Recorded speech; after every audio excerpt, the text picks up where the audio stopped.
A glass exploded against the wall inches from her face.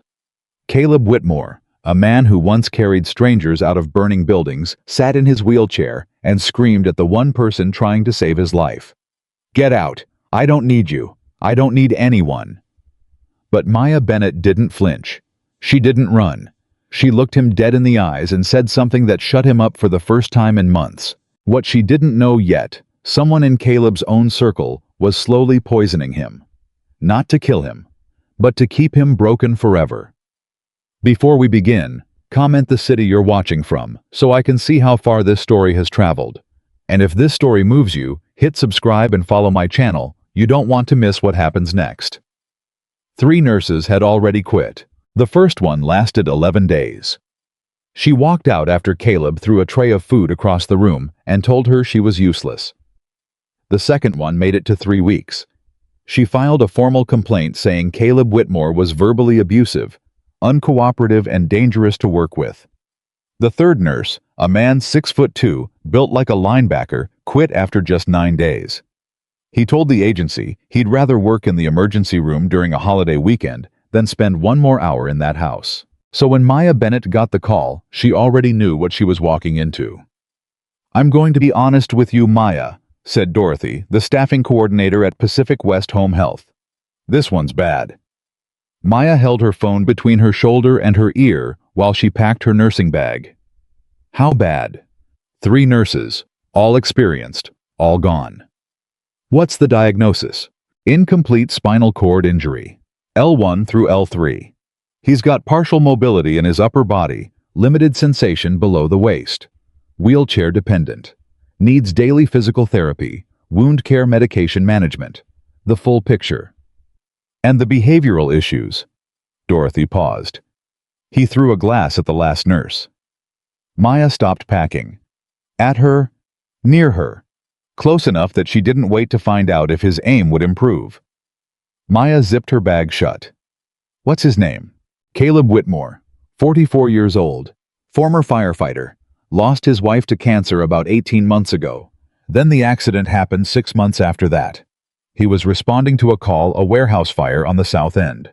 Roof collapsed. 2 other guys walked away. Caleb didn't."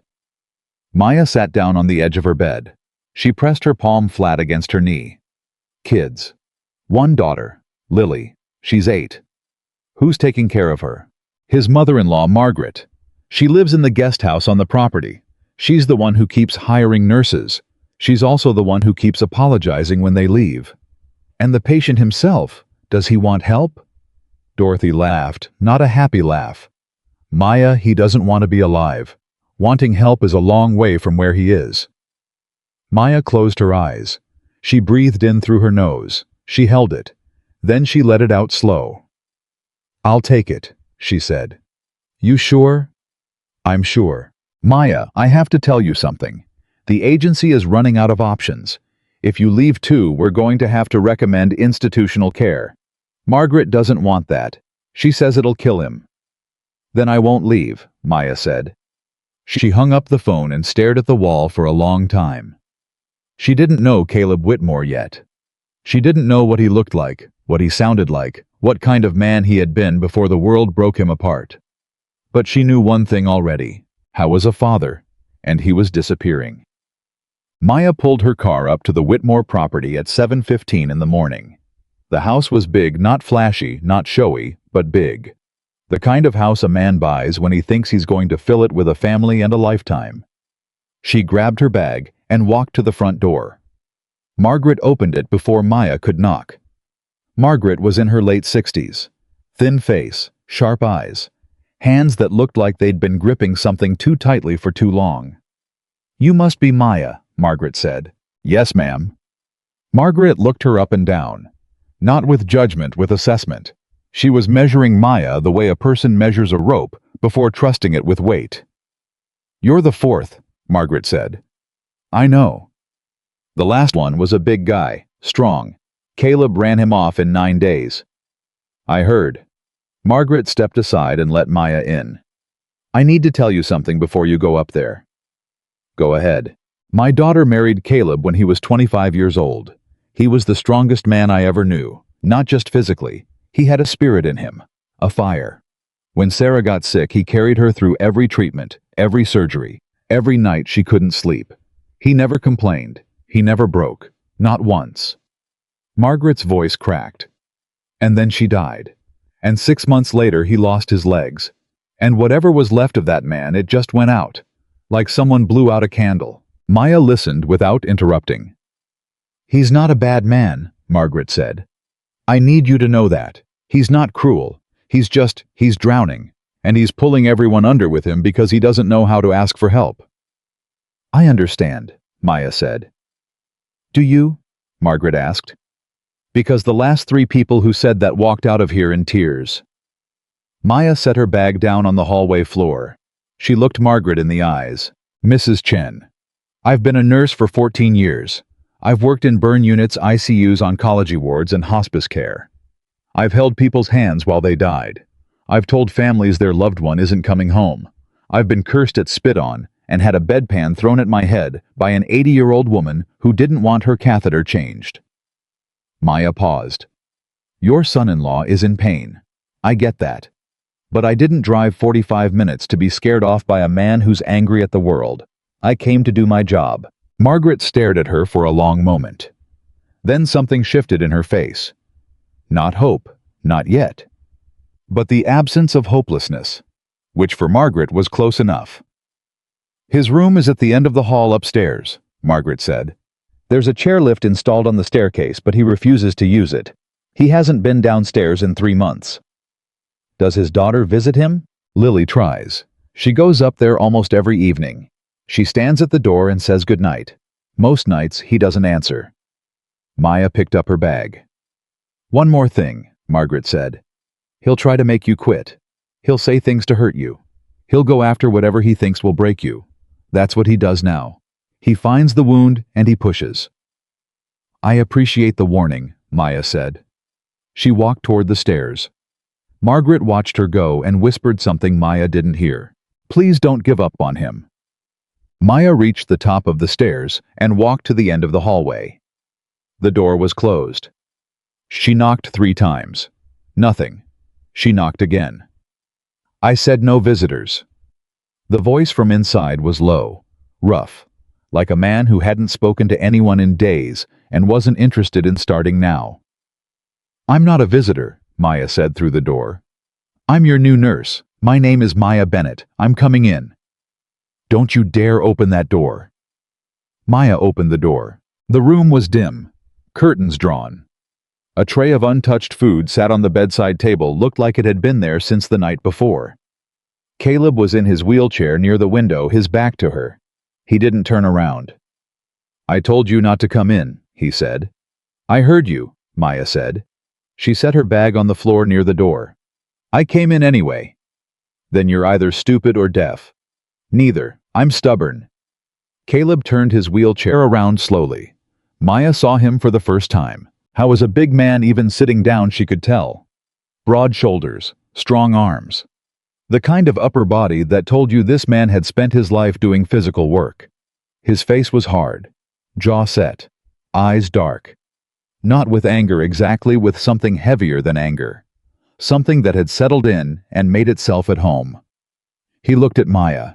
His eyes moved over her, her body, her face, her bag, her shoes. "They sent you," he said. "They did." "How much are they paying you?" "Enough. I'll double it if you walk out right now and tell them I'm a lost cause." Maya didn't smile. She didn't flinch. She pulled a chair from the corner of the room and sat down about 6 feet away from him. Not too close, not too far. "I'm not going anywhere, Caleb." He stared at her. She stared back. "You don't know me," he said. "No, I don't." "You don't know what I've been through." "Not yet.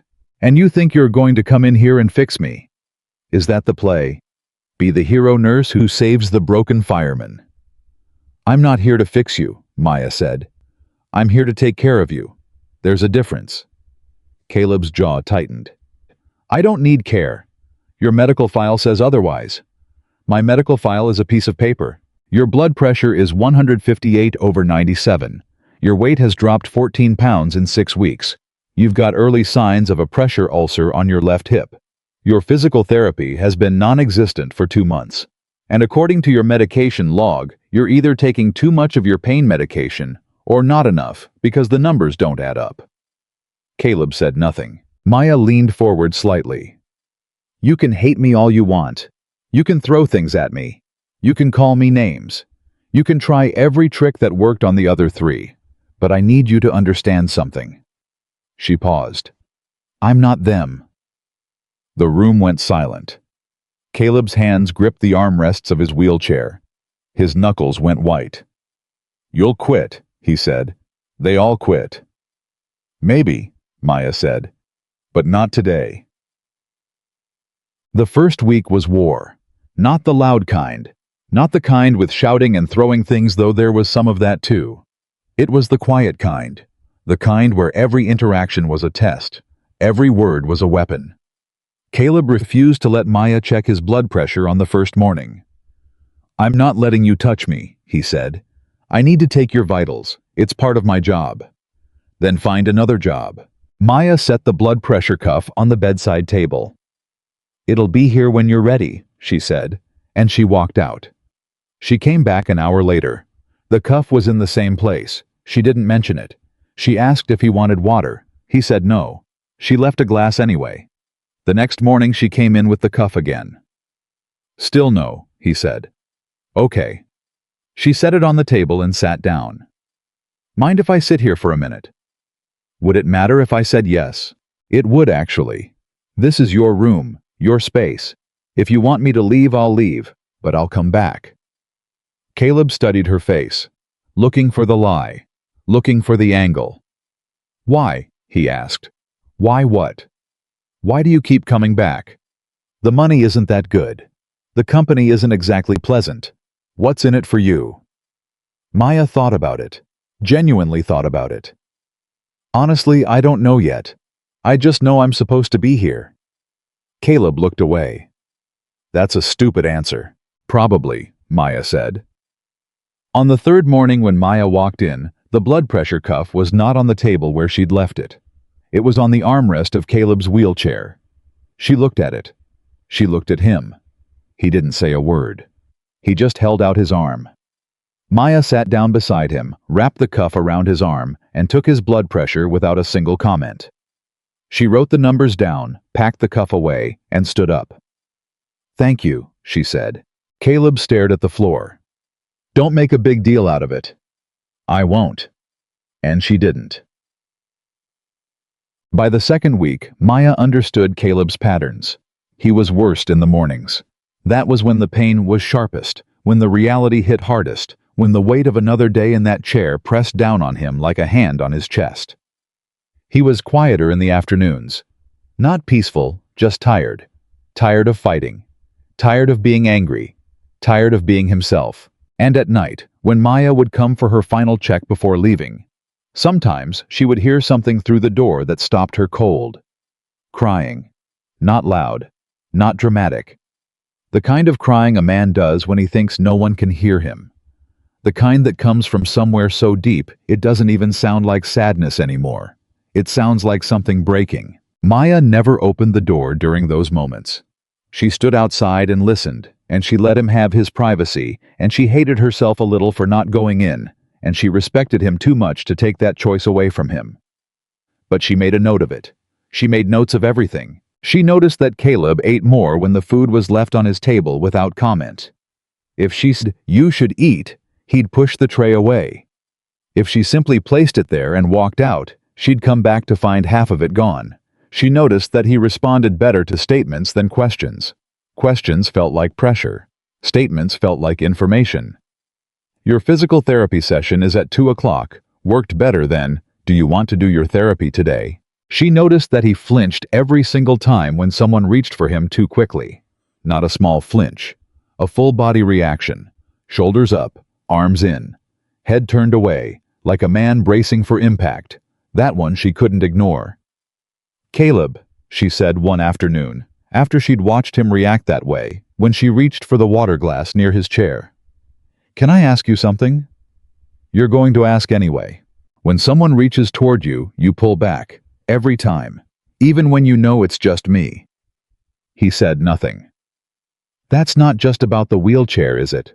Maya said. Something happened. Caleb's face changed. The hard mask cracked just for a second. Underneath it was something raw and exposed and terrified. Drop it, he said. Okay, Maya said. But when you're ready to tell me I'm here. She didn't push. She didn't ask again that day, or the next day, or the day after that. She waited. Because Maya understood something about trust that most people never learn. You can't pull it out of someone. You can't demand it. You can't earn it with grand gestures or speeches. You earn it the same way you build a fire, one piece of kindling at a time. It took 12 days. 12 days of Maya showing up at the same time every morning. 12 days of quiet professionalism. 12 days of respect without pity, firmness without cruelty, presence without pressure. On the 12th day, Caleb said it. He said it so quietly that Maya almost missed it. She was adjusting the settings on his wheelchair. The left armrest had been squeaking, and he was staring at the wall. They dropped me, he said. Maya's hands stopped moving. She didn't look up. She didn't want him to see her looking at him. She knew that if she made this moment feel big, he would shut down. Who dropped you? She asked, keeping her voice level. The rehab center, 4 months ago. There was a transfer from the bed to the chair. 2 aides. One of them lost his grip. I went down, hit the floor. My left side took the impact. Maya stayed still. It wasn't the fall that got me, Caleb said. His voice was flat, controlled, like he was reading a report about someone else. It was the sound my body made when it hit the tile, and the look on their faces after, like they'd broken something they couldn't put back together. Were you injured? Bruised ribs, some soft tissue damage, nothing that showed up on the scans. He paused. But something changed after that. I couldn't let anyone touch me. Every time someone reached for me, I saw that floor coming. I felt the fall before it happened. My body just locked up. Maya finally looked at him. His eyes were wet, but his jaw was still set. He was fighting it. Even now, even telling her the truth, he was fighting, showing weakness. Caleb, Maya said carefully. What you're describing, that's not weakness. That's trauma. Your body is protecting itself because it remembers what happened. It's doing exactly what it's supposed to do. It's supposed to let me live my life. It will, when it trusts again. Trust what? That not everyone who reaches for you is going to let you fall. Caleb looked at her. Really looked at her. Not with anger. Not with contempt. With something she hadn't seen before. Need. Pure, terrified, desperate need. How? He asked. We go slow, Maya said. We start with what you can control. I won't touch you without telling you first. I won't move you without explaining exactly what I'm going to do. And if at any point you say stop, I stop. No questions, no arguments. Your body, your rules. That's it? That's it? Caleb was quiet for a long time. Then he nodded. Once. Small. Almost invisible. But Maya saw it, and she knew that nod meant more than every word he'd ever shouted at her. The next day, Maya started the real work. She arrived at 7 in the morning with a plan written out on a yellow legal pad. She sat down across from Caleb and laid it out. Here's what I'd like to do today. I'd like to check your blood pressure, which we've been doing. I'd like to examine the pressure ulcer on your left hip. It needs to be cleaned and redressed. And I'd like to try a simple range of motion exercise with your arms and upper body. That's it. Nothing more. And if I say no to any of it, then we skip it and try again tomorrow. Caleb looked at the legal pad. You wrote all that down. I did. Why? Because I want you to see exactly what's going to happen before it happens. No surprises. He stared at her. The other nurses never did that. I'm not the other nurses. They started with blood pressure. That was easy now. Caleb had gotten used to the cuff. He even held out his arm without being asked. Then Maya moved to the pressure ulcer. I need to look at your left hip, she said. I'm going to stand on your left side. I'm going to ask you to lean to the right so I can see the area. I'll tell you everything I'm doing before I do it. If you want me to stop at any point, you stop. I know. Maya moved to his left side. I'm going to place my hand on your shoulder to help you lean. Ready? Yeah. She placed her hand on his shoulder. Caleb flinched, but less than before. A small flinch. A manageable one. You're okay, Maya said. I've got you. I know, he said. And something in his voice sounded almost surprised, like he hadn't expected to believe it. She examined the ulcer. It was early-stage treatable, but it needed consistent care. She cleaned it, applied a new dressing, and explained every step as she went. I'm applying the antiseptic now. You might feel a cold sensation. I can't feel anything down there, Caleb said. I know, but I'm telling you anyway. When she finished, she stepped back and sat down. How was that? She asked. Caleb was quiet. Then, fine, it was fine. Good. Now do you want to try the range of motion exercises, or are you done for today? I'm done. Okay, same time tomorrow. Yeah. Maya packed her supplies. She was almost at the door when Caleb spoke. Bennett. She turned. Why do you narrate everything? Every little thing you do, you say it out loud first. Why? Because when someone has lost control over their own body, the least I can do is make sure they never lose control over what happens to it. Caleb didn't respond. But as Maya walked out of the room, she heard him exhale long and slow, like a man setting down something heavy he'd been carrying alone for a very long time. By the third week, they had a rhythm. 7 o'clock, Maya arrives. She knocks. Caleb says, "Come in, no more fights about the door." 7:15 vitals. Blood pressure, heart rate, temperature. Caleb holds out his arm. Sometimes they talk during it. Sometimes they don't. 7:30 wound care. Caleb leans without being asked now. He still flinches sometimes, but less. Each day, a little less. 8 o'clock range of motion exercises. This was where the real progress showed. Caleb's upper body was still strong, firefighter strong. His arms, his shoulders, his chest. They hadn't forgotten what they were built for. But months of inactivity had stiffened his joints, tightened his muscles, locked up his body in ways that had nothing to do with the injury and everything to do with giving up. Maya worked him through it patiently. Arm extensions, shoulder rotations, core stabilization. She counted reps out loud. She never praised him. He hated praise. It felt condescending. Instead, she gave him data. You got 2 more reps than yesterday. Your range improved by about 15 degrees on the left side.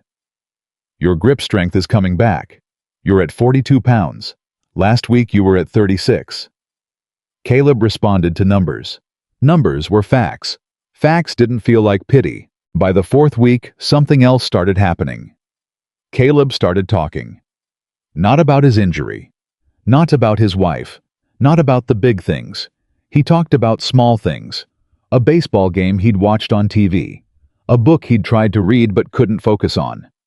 A memory of cooking breakfast for his daughter before everything changed. Maya listened to all of it. She didn't push for more. She didn't try to steer the conversation toward his trauma. She just let him talk, and she listened, and she responded like a normal human being, having a normal conversation.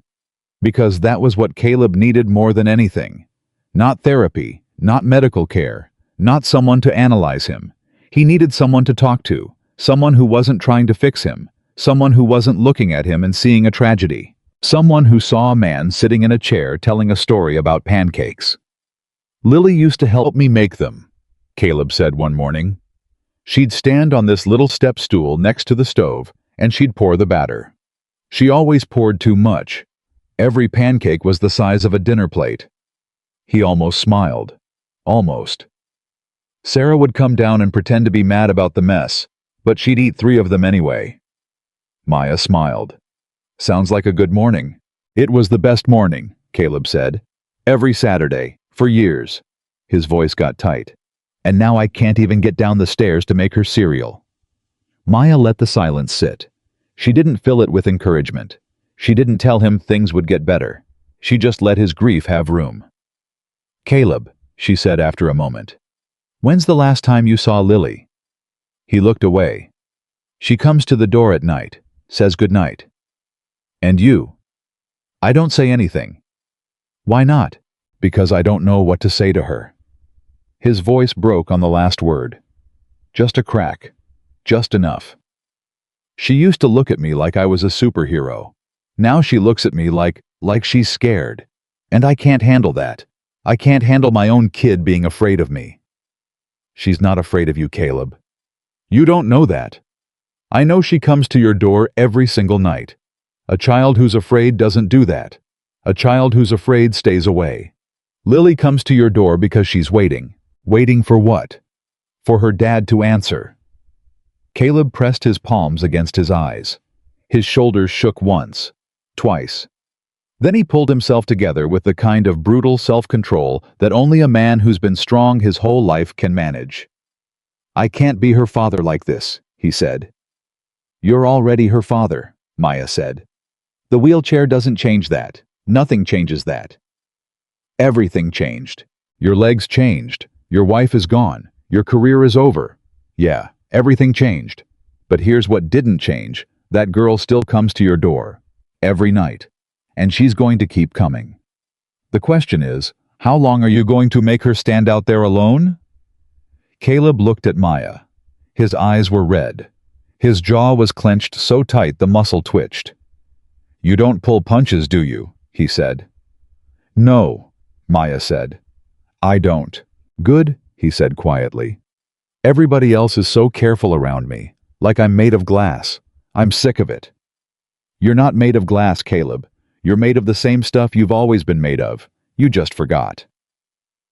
That night, when Lily came to Caleb's door and whispered her usual, "Good night, Daddy," through the wood something different happened. The door opened. Lily looked up. Her father was there in his wheelchair filling the doorway. His face was tired. His eyes were swollen. He looked like a man who'd been fighting a war inside his own body for months. But he was there. "Hey, baby girl," he said. His voice cracked on every syllable. Lily didn't move. She just stood there looking at him. "I'm sorry," Caleb said. "I'm sorry I haven't been. I'm sorry I stopped answering." Lily's chin trembled. "Are you still my daddy?" The question hit Caleb like a freight train. He couldn't breathe, couldn't speak, couldn't do anything but open his arms. Lily ran into them. She climbed into his lap like she used to climb into his arms, without fear, without hesitation, without thinking about wheelchairs or injuries or anything except the fact that her father was holding her again. Caleb held his daughter and cried. Not the silent, controlled crying of a man hiding his pain. The real kind. The kind that comes from somewhere so deep it shakes the whole body. The kind that sounds like surrender. Margaret, standing at the bottom of the stairs, heard everything. She pressed her hand over her mouth and closed her eyes and thanked God for the stubborn nurse who refused to leave. Maya didn't know about the moment with Lily until the next morning. She walked into Caleb's room at 7 o'clock, same as always, and found something she hadn't seen before. Caleb was sitting near the window. The curtains were open. Sunlight was coming in. "You opened the curtains," Maya said. "Lily opens them," Caleb said.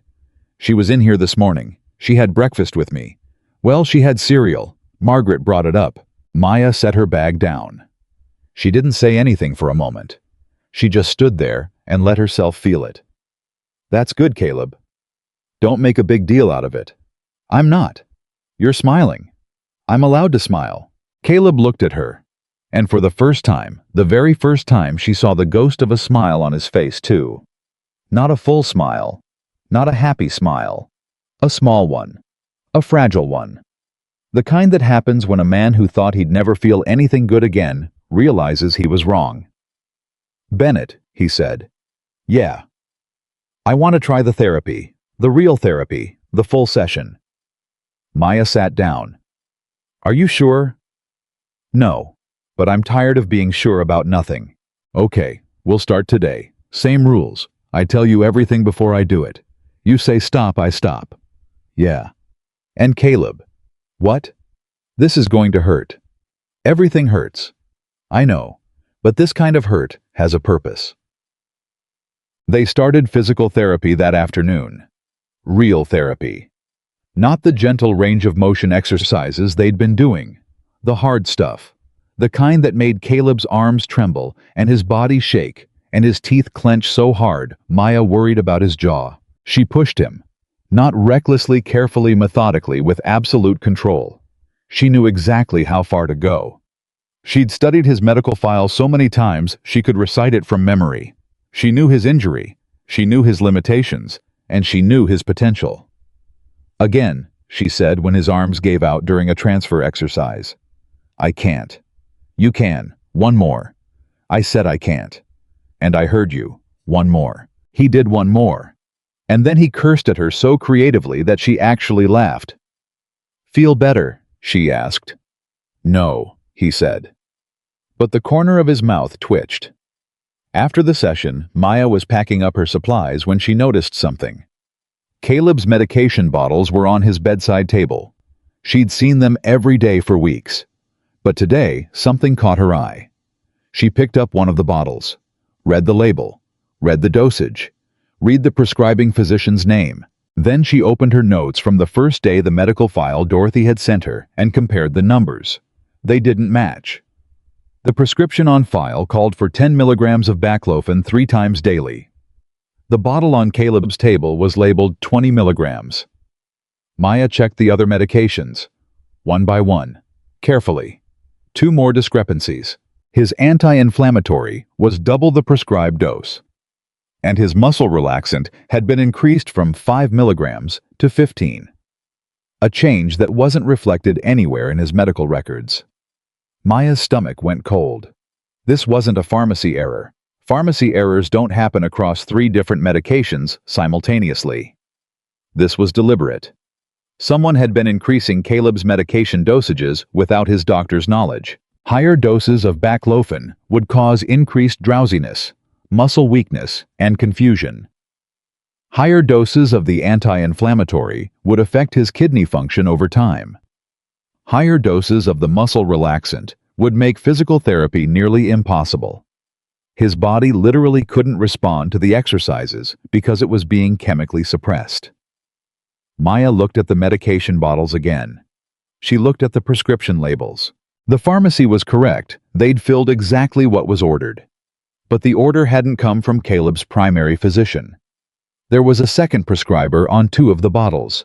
A name Maya didn't recognize. Dr. Richard Voss. Maya wrote the name down. She put the bottles back exactly where she'd found them. She packed her bag, said goodnight to Caleb, walked to her car, and sat in the driver's seat for 10 minutes without moving. Someone was keeping Caleb sick on purpose. Someone who had access to his medications, his medical information, and his doctors. Someone close to him. Maya started her car and drove home with one thought turning over and over in her head.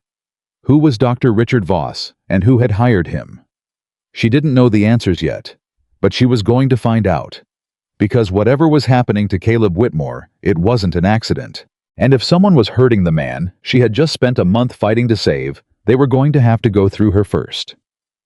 Maya didn't sleep that night. She sat at her kitchen table with Caleb's medical file spread out in front of her, a cup of coffee going cold beside her hand, and the name Dr. Richard Voss written on a napkin in blue ink. She'd circled it 3 times. She stared at it like it owed her money. She pulled up her laptop and searched the name. Richard Voss, M.D., board-certified internist, private practice in Laguna Beach, concierge medicine. The kind of doctor who didn't take insurance because his patients could afford not to need it. His website was sleek, all glass and clean lines, and stock photos of healthy-looking people smiling on beaches. Nothing about that website connected to Caleb Whitmore. Caleb's primary physician was Dr. Susan Park at St. Joseph's Medical Center. She'd been treating him since the accident. Her notes were thorough, careful, conservative. She'd prescribed Caleb's original medication regimen, low doses, monitored, closely adjusted, slowly. That was standard protocol for a spinal cord injury patient. You didn't blast someone with high-dose muscle relaxants and anti-inflammatories. You started low, and you watched. But someone had gone around Dr. Park. Someone had brought in Richard Voss, a private doctor with no hospital affiliation, no connection to Caleb's medical team, no reason to be anywhere near his care, and had him write new prescriptions that doubled and tripled what Dr. Park had ordered. Maya picked up her phone. It was 11:30 at night. She put the phone back down. She picked it up again. She called Dorothy. "Maya, it's almost midnight." "I know. I'm sorry. But I need to ask you something and it can't wait." Dorothy sighed. "Go ahead." "Who manages Caleb Whitmore's medication? Who picks it up from the pharmacy? Who handles refills?" "I'd have to check. The family usually manages that for home care patients." "Why?" "I found discrepancies. 3 of his medications are at dosages that don't match his doctor's orders, and 2 of them were prescribed by a physician who isn't on his care team." The line went quiet. "Dorothy, you're sure about this?" "I'm sure." "Maya, if that's true, that's serious. That's not a clerical error." "I know what it is. Do you know who's responsible?" "Not yet. That's why I need to know who handles his prescriptions." "I'll pull the file in the morning, first thing." "Thank you." "Maya, be careful with this. If someone is deliberately interfering with a patient's medication, that's not just a medical issue. That's a legal issue. You need to document everything." "I already started." Maya hung up and stared at the ceiling. She thought about Caleb, about the way his body had been fighting against itself for months. The drowsiness, the weakness, the confusion that came and went like fog. The way physical therapy felt impossible, like his muscles refused to cooperate no matter how hard he tried. It wasn't his body refusing. It was the drugs. Someone had been chemically leashing him to that wheelchair, and they'd been doing it so gradually, so carefully, that nobody noticed.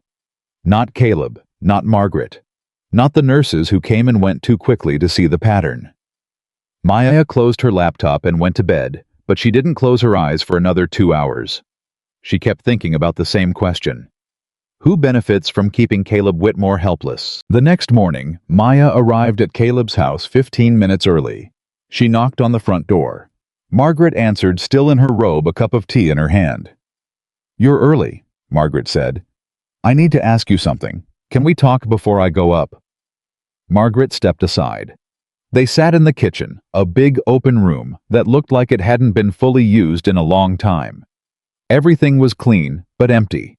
The kind of clean that comes from a house where nobody cooks anymore. Margaret, who manages Caleb's medications. Margaret blinked. "I pick them up from the pharmacy. I organize them in his pillbox every week." "Do you order the refills?" "No. That's handled by, well, it used to be handled by Dr. Park's office. But a few months ago, Derek took over managing that." Maya's pen stopped moving. Derek Sullivan. He's Caleb's business partner. They started their company together about 8 years ago, a fire safety consulting firm. When Caleb got hurt, Derek stepped in to run everything. He handles the finances, the business operations, and he offered to take over some of the medical coordination too. He said it would take the burden off me. Margaret paused. "He's been very involved." "How involved?" "He visits once or twice a week. He brings paperwork for Caleb to sign sometimes. He talks to the doctors. He arranged for a second physician to consult on Caleb's case, a specialist, he said. Someone who could help manage Caleb's pain better." Maya felt her pulse quicken. "A second physician. Do you remember the name?" Margaret frowned. "Voss, I think." "Dr. Voss." Derek set it up. He said Dr. Park was good, but she was being too conservative with Caleb's pain management. He said Caleb needed someone more aggressive. Maya wrote it down. She kept her face neutral. She'd learned a long time ago that showing alarm in front of a family member only created panic, and panic didn't help anyone.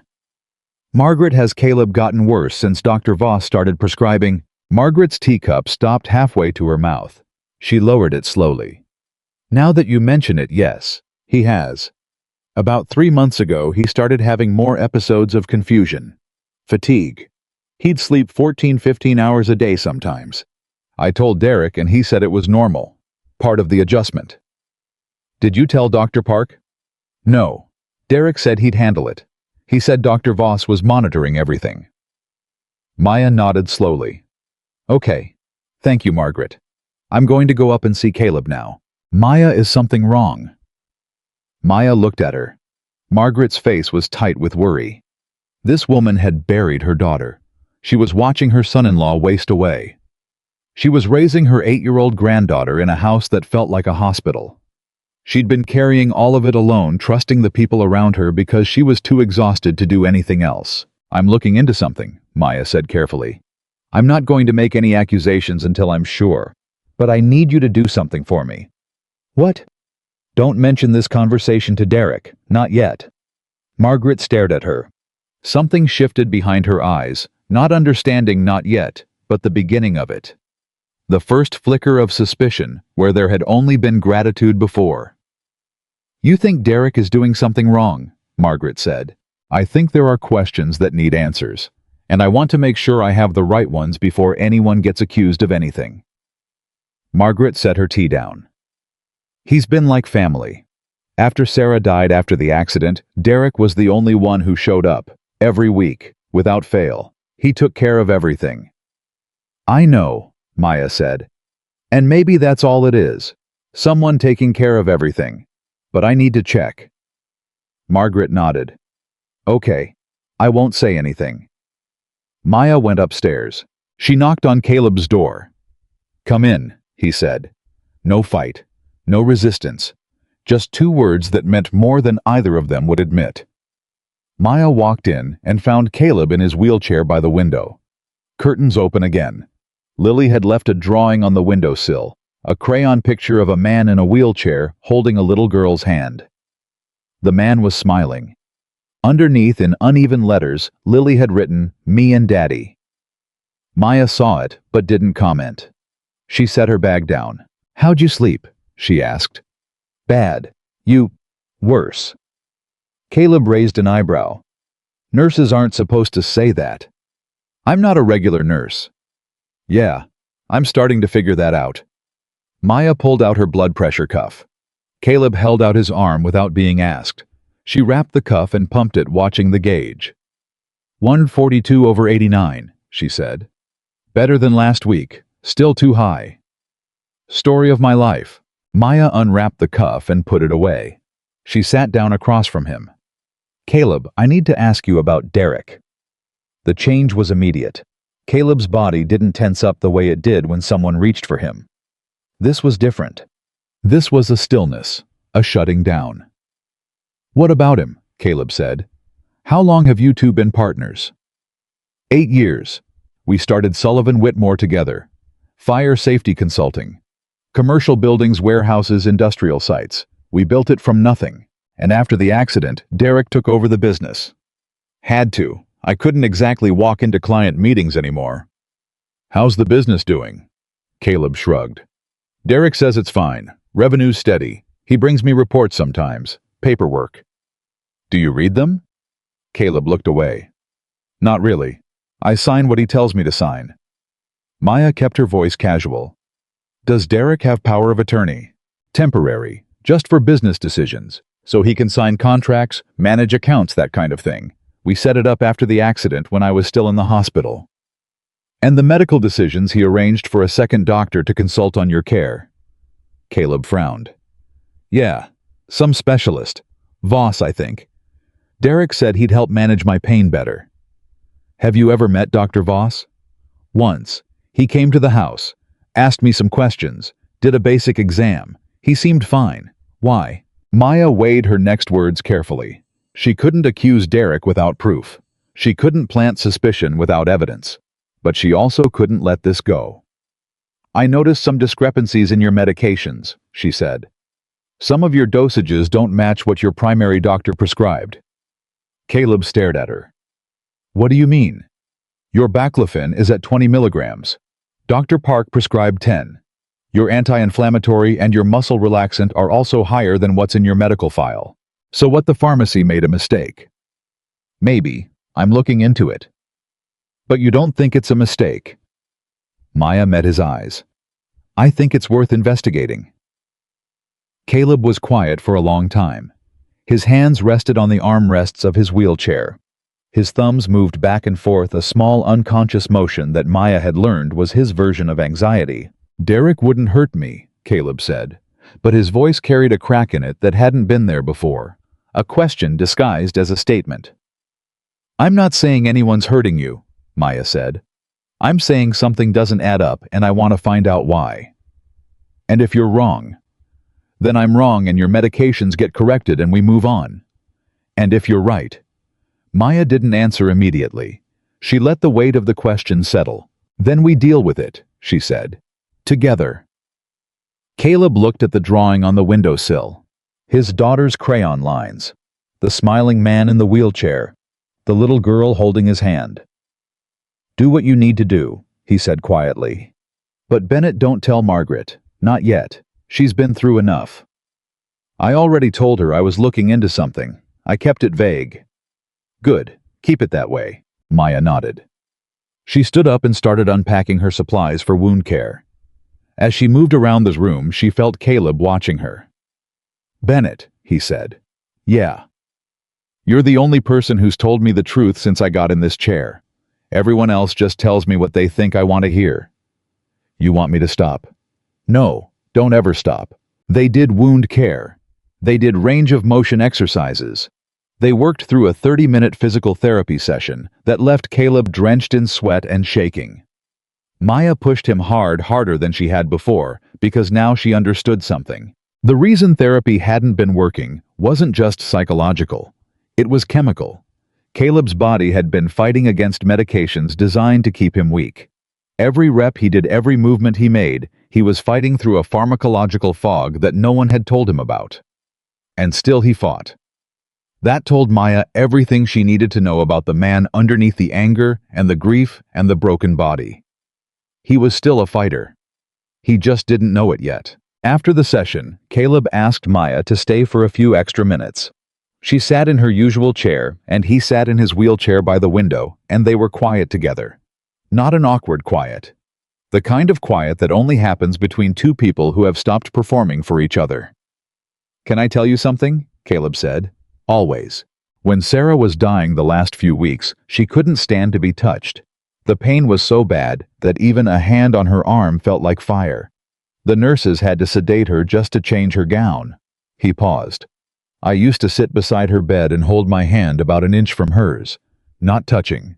Just close. So she'd know I was there." Maya listened. "After she died, I thought that's the worst thing. Loving someone you can't touch. I thought nothing could be worse than that." He swallowed hard. "And then I got hurt. And I realized there's something worse." "What?" "Being the person nobody wants to touch." His voice was barely audible. "After the rehab center dropped me, I became this thing. This fragile, damaged thing that everyone was afraid of breaking. The aides wore gloves. The therapists used towels between their hands and my skin. Like I was contaminated. Like my body was something to be managed, not something to be, I don't know, held," Maya said. Caleb looked at her. His eyes were wet. "Yeah. Caleb, listen to me. I need you to hear this. Your body is not contaminated. Your body is not a burden. Your body is the body of a man who ran into a burning building to save someone else's life, and the building fell on him, and he survived. That's not something to manage. That's something to respect." Caleb pressed his lips together. His chin trembled. "You don't see me the way everyone else does," he said. "No, I don't." "Why not?" Maya was quiet for a moment. Then she said something she hadn't planned to say. Something she'd been carrying for a long time. "Because I know what it's like to live in a body that people think they have the right to judge." Caleb looked at her. Really looked at her. Not at her uniform. Not at her hands. Not at the professional persona she wore like armor. He looked at her.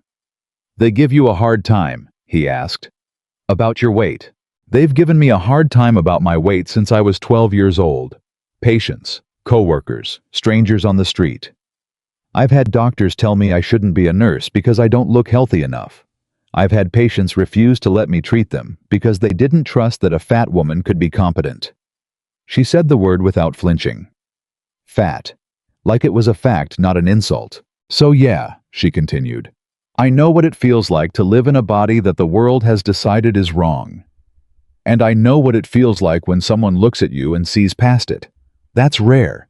And that's what I'm trying to give you.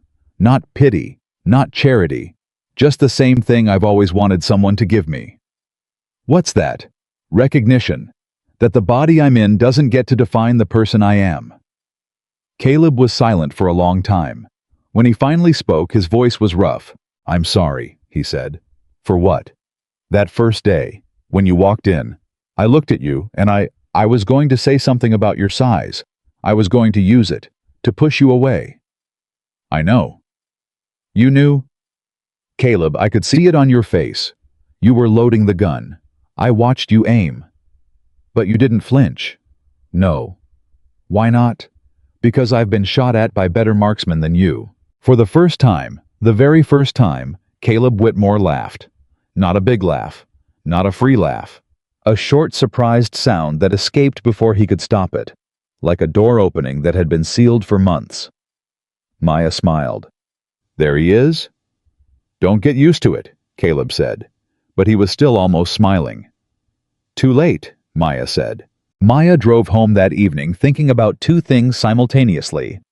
The first was the sound of Caleb's laugh. How human it was, how unexpected, how much it changed the shape of his face. The second was the name Derek Sullivan, and the growing certainty that this man was not what he appeared to be. The next day, Dorothy called her back. I pulled the pharmacy records, Dorothy said. You're right. 3 medications are at non-prescribed dosages. 2 of them were authorized by a Dr. Richard Voss, who is not listed on Caleb Whitmore's approved care team. The pharmacy filled them because the prescriptions came through a legitimate channel. Voss has prescribing authority, and the orders were submitted under a secondary insurance account tied to Caleb's business. His business insurance, Sullivan Whitmore Consulting, carries a corporate health plan. Derek Sullivan is listed as the plan administrator. He has authorization to manage claims and coordinate care under the corporate policy. Maya's grip tightened on the phone. So Derek used the business insurance to bring in his own doctor and change Caleb's medications without Dr. Park knowing. That's what it looks like. Dorothy, has anyone reported this? Not yet. I need you to document everything: dates, dosages, bottle labels, prescription numbers. Take photos if you can. I'm going to contact our compliance department, and they'll likely involve the medical board and possibly law enforcement. How long will that take? Could be weeks, could be months. Investigations move slowly. Caleb doesn't have months. If he keeps taking these dosages, his kidneys are going to take damage, and his muscles are going to atrophy to the point where recovery becomes exponentially harder.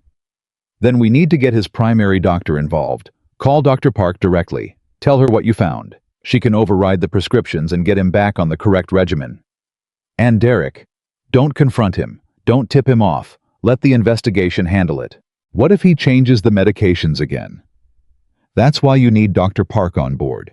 If she takes back full control of his prescriptions and locks out any secondary prescribers, Derek can't touch them. Maya hung up and immediately called Dr. Park's office. She was put on hold for 12 minutes. When Dr. Park finally came on the line, Maya laid everything out: the dosage discrepancies, the unknown prescriber, the corporate insurance channel, the timeline of Caleb's deterioration. Dr. Park was quiet for 10 seconds after Maya finished. I had no idea, Dr. Park said. I've been getting updates from the home care agency and from his family, and everyone told me he was declining. I adjusted some things on my end, but I didn't know another physician was prescribing. He's been over-medicated for at least 3 months. That's why his therapy wasn't working. His muscles were being chemically suppressed. I'm pulling up his pharmacy records right now. A pause. Keyboard clicking. Then Dr. Park swore under her breath, something Maya had never heard a doctor do during a phone call. 20 milligrams of baclofen. 15 milligrams of cyclobenzaprine. Who the hell authorized this? Richard Voss. I don't know a Richard Voss. He's a concierge doctor in Laguna Beach. Caleb's business partner set it up. Another pause. Maya, I'm going to call the pharmacy today and cancel every prescription that didn't originate from my office. I'm going to put a lock on Caleb's profile so no one else can prescribe without my authorization. and I'm going to report this to the medical board. Thank you. No thank you. If you hadn't caught this, his kidneys could have started failing within a few months. At those dosages, long-term damage was inevitable. Maya ended the call and sat in her car outside Caleb's house. She rested her forehead on the steering wheel. Her hands were shaking. Not from fear, from anger. She thought about Caleb fighting through therapy sessions that were designed to fail. She thought about him cursing at his own body, calling himself weak, believing he was broken beyond repair, when the truth was that someone had been sabotaging him from the inside. She thought about Lily's drawing on the windowsill, the smiling man in the wheelchair, a daughter's prayer in crayon. And she thought about Derek Sullivan, who showed up every week with paperwork and false concern, who patted Margaret on the shoulder and said, "I'm taking care of everything," while quietly ensuring that his partner would never recover. Maya wanted to drive to Derek's office and put her fist through his face. Instead, she went upstairs and did her job. Caleb noticed immediately that something was wrong. "You're quiet," he said when she walked in. "I'm thinking." "About what?" "About your medications. I spoke with Dr. Park today."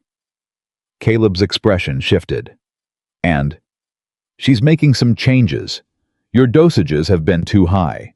She's bringing them back to where they should be." "Too high how?" "The prescriptions from Dr. Voss, the doctor Derek brought in, they were significantly higher than what Dr. Park ordered. That's why your body has been fighting so hard during therapy. You've been over-medicated." Caleb absorbed this slowly. Maya could see him processing it, turning it over, examining it from every angle, looking for the explanation that didn't involve betrayal. "Maybe Voss thought I needed more," Caleb said. "Maybe he was trying to help with the pain." "Caleb, your baclofen was doubled. Your muscle relaxant was tripled. Those aren't pain management adjustments. Those are doses that make it physically impossible for your muscles to respond to therapy." The room went very quiet. "You're saying someone did this on purpose," Caleb said. "I'm saying the evidence points that way." "You're saying Derek did this." Maya paused. "I'm saying Derek arranged for a physician who wasn't part of your care team to prescribe medications at dosages that have been making you worse. Whether he understood what he was doing, I don't know. That's for the investigation to determine." "What investigation?" "The home care agency is reporting it. Dr. Park is reporting it to the medical board. If this was intentional, it could go further than that." Caleb's hands were gripping the armrests of his wheelchair so hard that the tendons in his forearms stood out like cables. "Derek has been my best friend for 15 years, Caleb said. His voice was thin, stretched, like a wire about to snap. "He was the best man at my wedding. He held Lily the day she was born. He stood next to me at Sarah's funeral and cried harder than I did." "I know. He's been coming here every week. He sits in that chair right where you're sitting. He asks about my therapy. He asks about Lily. He brings her birthday presents. He calls Margaret to check on us." "I know, Caleb.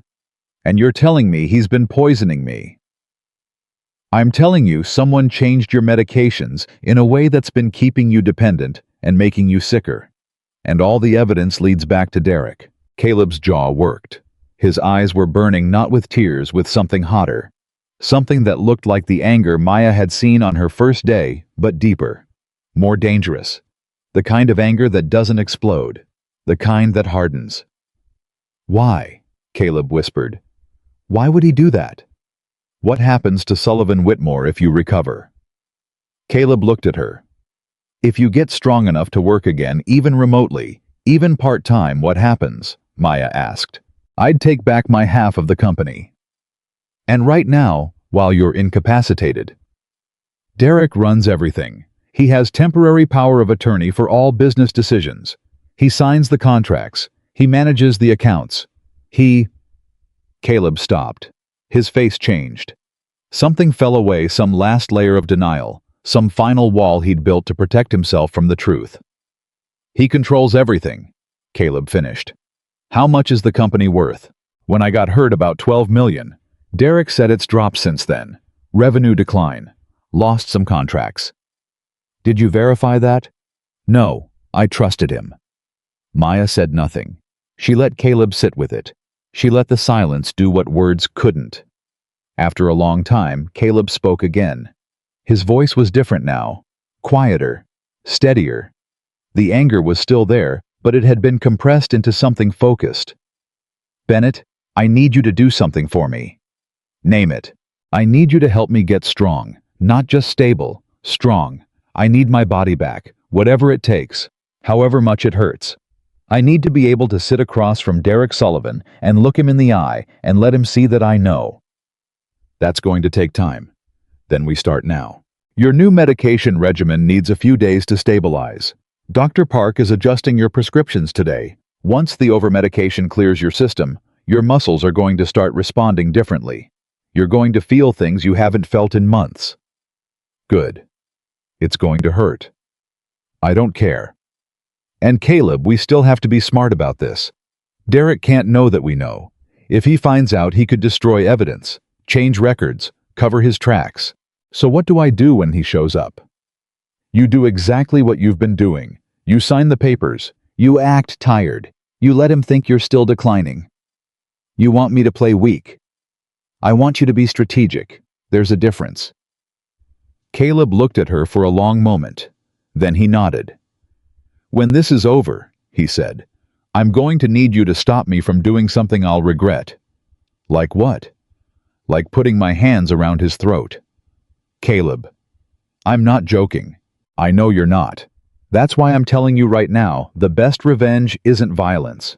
The best revenge is standing up in front of him when he thought you'd never stand again. Caleb's eyes widened slightly. Not at the sentiment, at the word, standing. Is that possible? He asked. The anger was gone from his voice, replaced by something raw, something he hadn't allowed himself to feel in a long time. Hope. I don't know, Maya said. Your injury is incomplete. That means there's still some neural connection. How much function you can recover depends on a lot of factors. The therapy, the medication, your body's own healing capacity. I can't promise you'll walk again. But it's possible. It's possible. Especially now that you won't be fighting against drugs designed to keep you down. Caleb pressed his palms together. He closed his eyes. His lips moved, not speaking, not praying, something in between. When he opened his eyes, Maya saw someone she hadn't seen before. Not the angry man who threw things at nurses.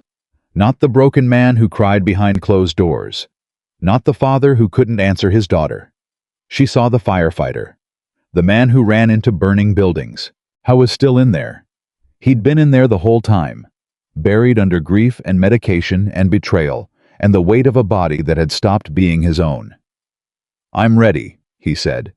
Whatever you've got, I'm ready. Maya didn't smile. This wasn't a moment for smiling. This was the beginning of something that would test both of them in ways neither could predict. Tomorrow morning, she said. 6:30. I'm coming early. I'll be up. And Caleb, yeah, eat dinner tonight, all of it. You're going to need the fuel. That night after Maya left, Caleb wheeled himself to the door of his room. He opened it. He sat there in the doorway and waited. At 7:45, he heard small footsteps on the stairs. Lily appeared at the end of the hallway. She was wearing her pajamas, the ones with the little fire trucks on them. The ones Caleb had picked out for her 2 Christmases ago, back when Christmas was still something that happened in their family. She stopped when she saw him in the doorway. She wasn't used to this. Usually the door was closed. Usually she talked to wood. Daddy, she said. Hey, Lily. You're at the door.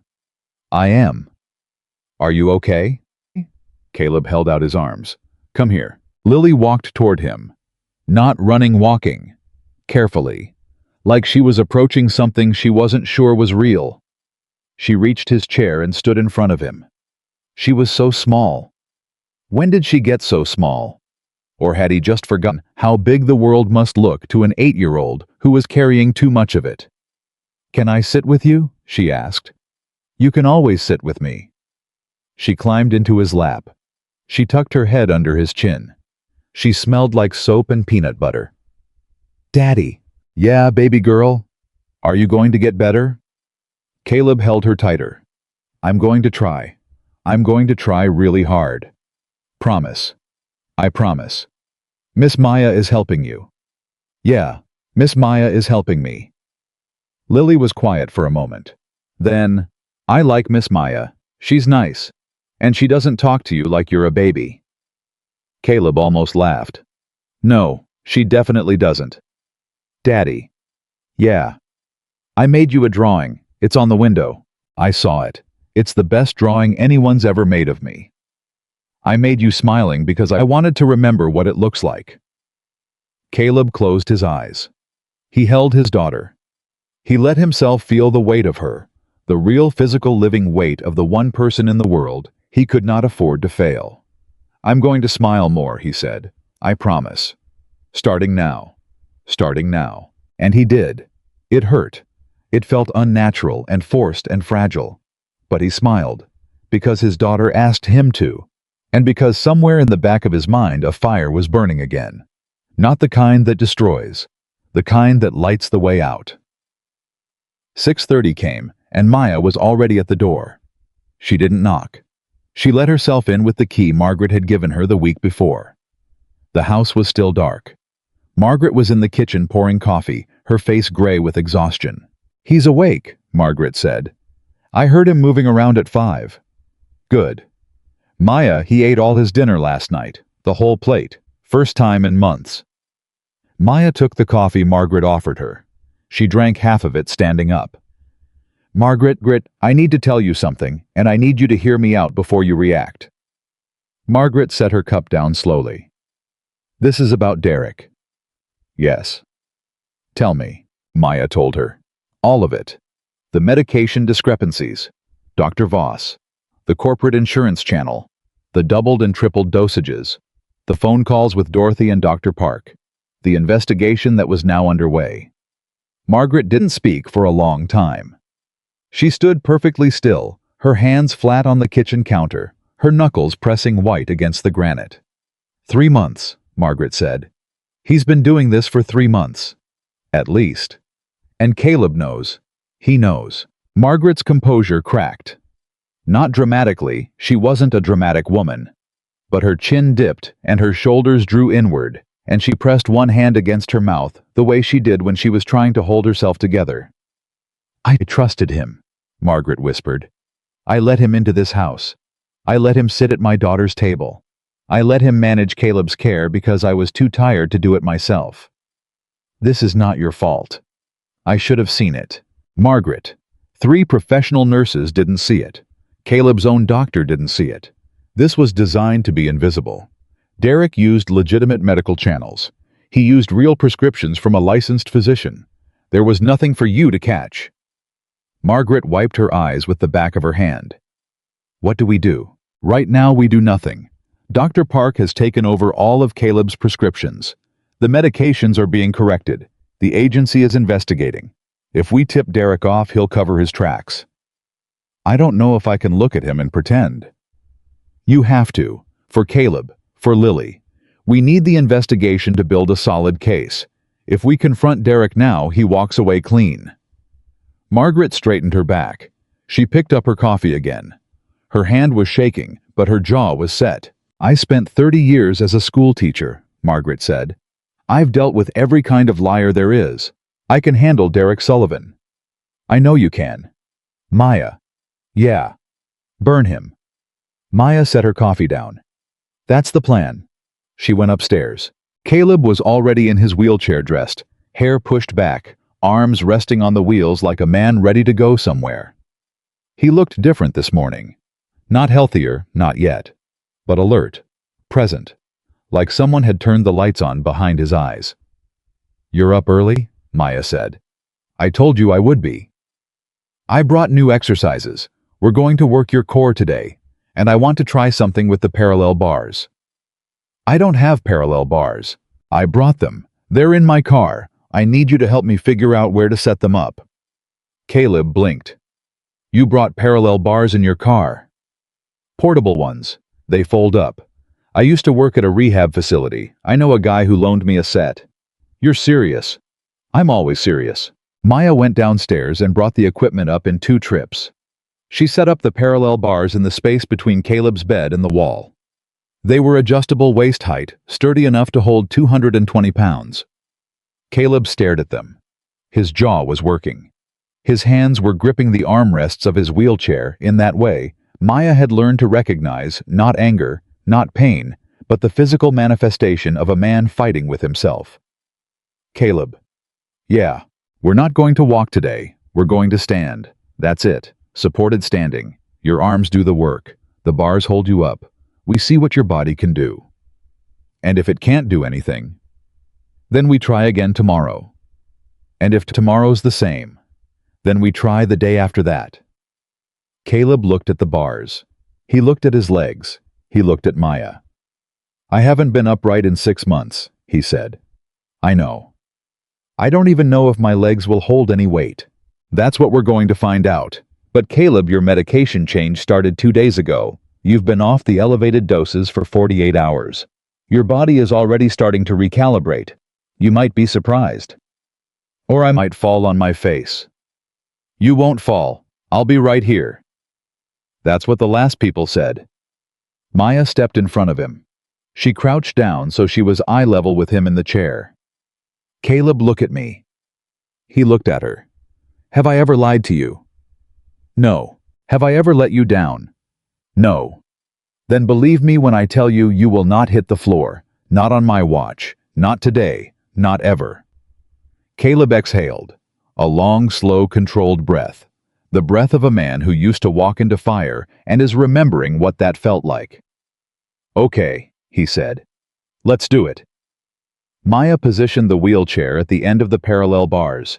She locked the brakes. She stood to Caleb's right side, close enough to catch him, far enough to give him room. Here's what's going to happen. You're going to grip both bars. I'm going to count to 3. On 3, you push yourself up using your arms and shoulders.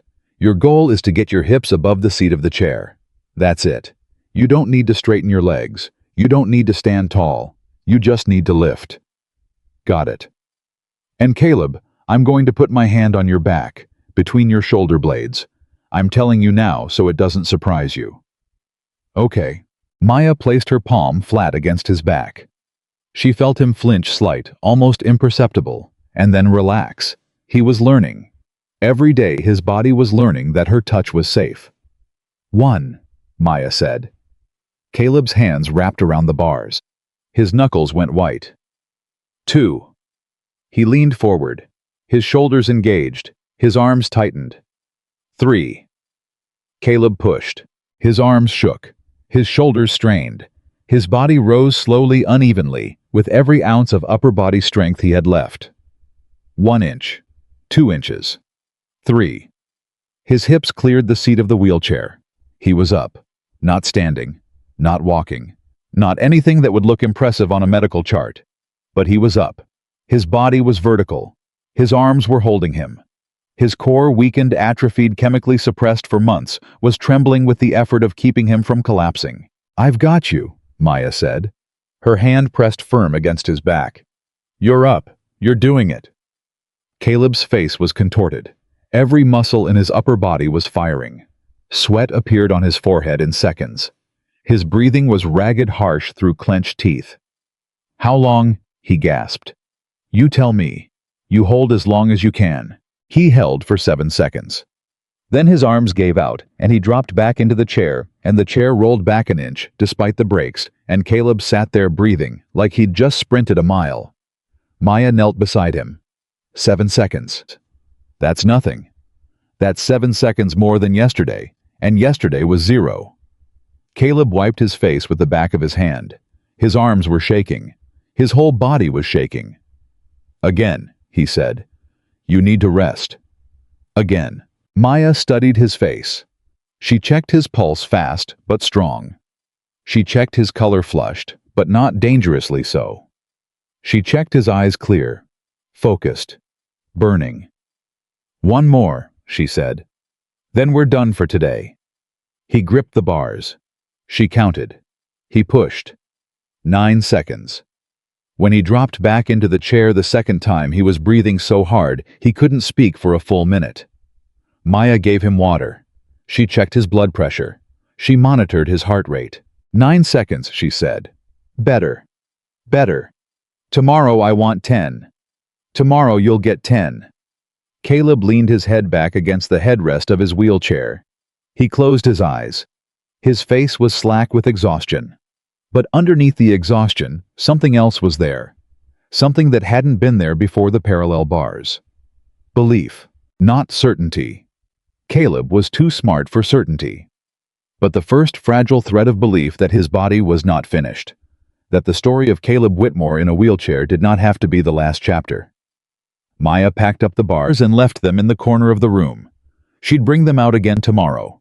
And the day after that. And the day after that. For as long as it took. On her way out, she stopped at the door. Caleb? Yeah, 7 seconds. Remember that number, because in a month you're going to look back at it and laugh. I don't laugh, Bennett. You did the other day. That was an accident. Sure it was. She closed the door behind her. And in the hallway where Caleb couldn't see her, Maya pressed her back against the wall and let out a breath she'd been holding for 3 minutes. 7 seconds.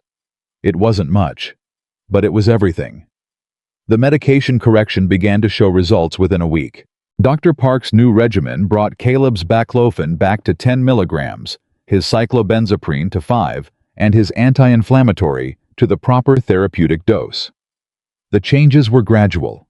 You couldn't yank someone off over-medication without risking withdrawal symptoms. But as each day passed, Caleb's body started waking up. He noticed it first in the mornings. I feel different, he told Maya on day 4 of the new regimen. My head is clearer, like I've been looking through dirty glass for months and someone cleaned it. That's the baclofen reduction.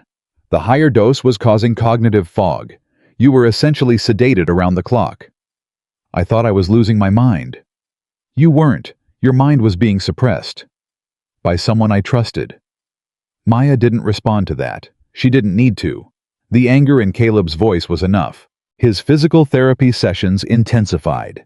The parallel bars became the centerpiece of every morning. Day by day, second by second, Caleb added time to his supported standing. 7 seconds became 10. 10 became 15. 15 became 22. On the 14th day, Maya introduced a new element. I want you to try shifting your weight, she said. You're standing supported.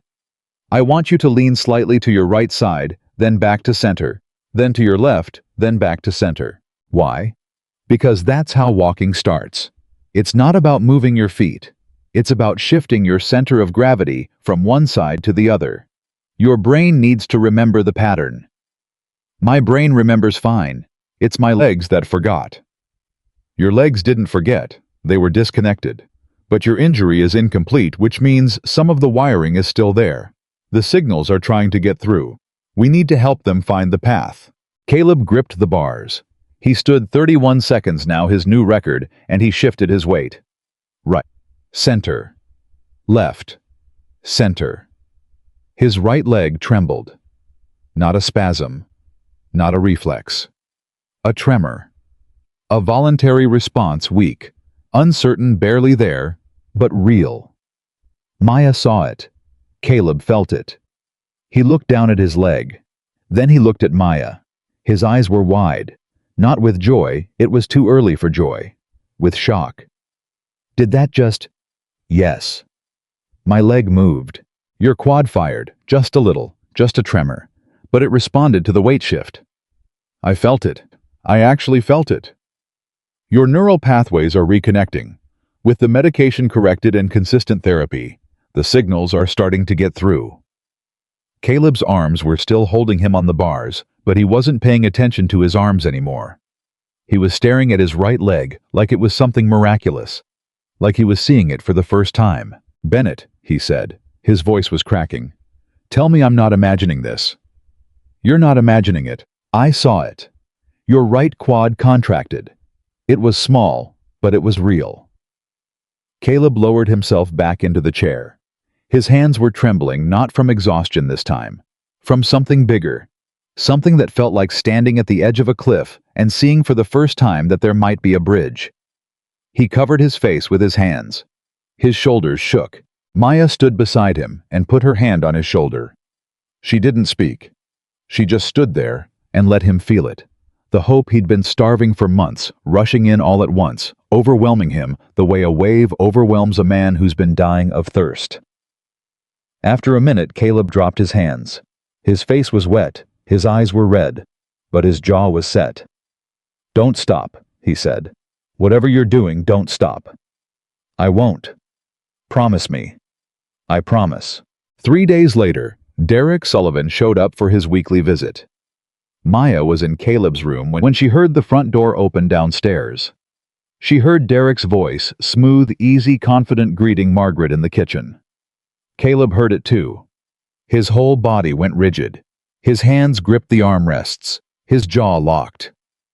"Easy," Maya said quietly. "Remember what we talked about?" "I remember." "He can't know, not yet." "I know." "Do you want me to leave the room?" "No, stay." Footsteps on the stairs. A knock on the door, casual 2 quick raps. "Cal, it's me, coming in." Derek Sullivan walked into the room. He was tall, athletic, tan, the kind of man who looked like he'd just come from a tennis lesson. Mid-40s but carrying it well. Easy smile. Firm handshake. The kind of guy who made eye contact and made you feel like the most important person in the room. Maya hated him on sight. Not because of how he looked. Because of how smooth he was.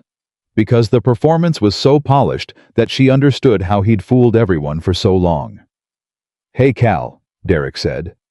He crossed the room and clasped Caleb's hand, a firm, friendly squeeze. "How you doing, brother?"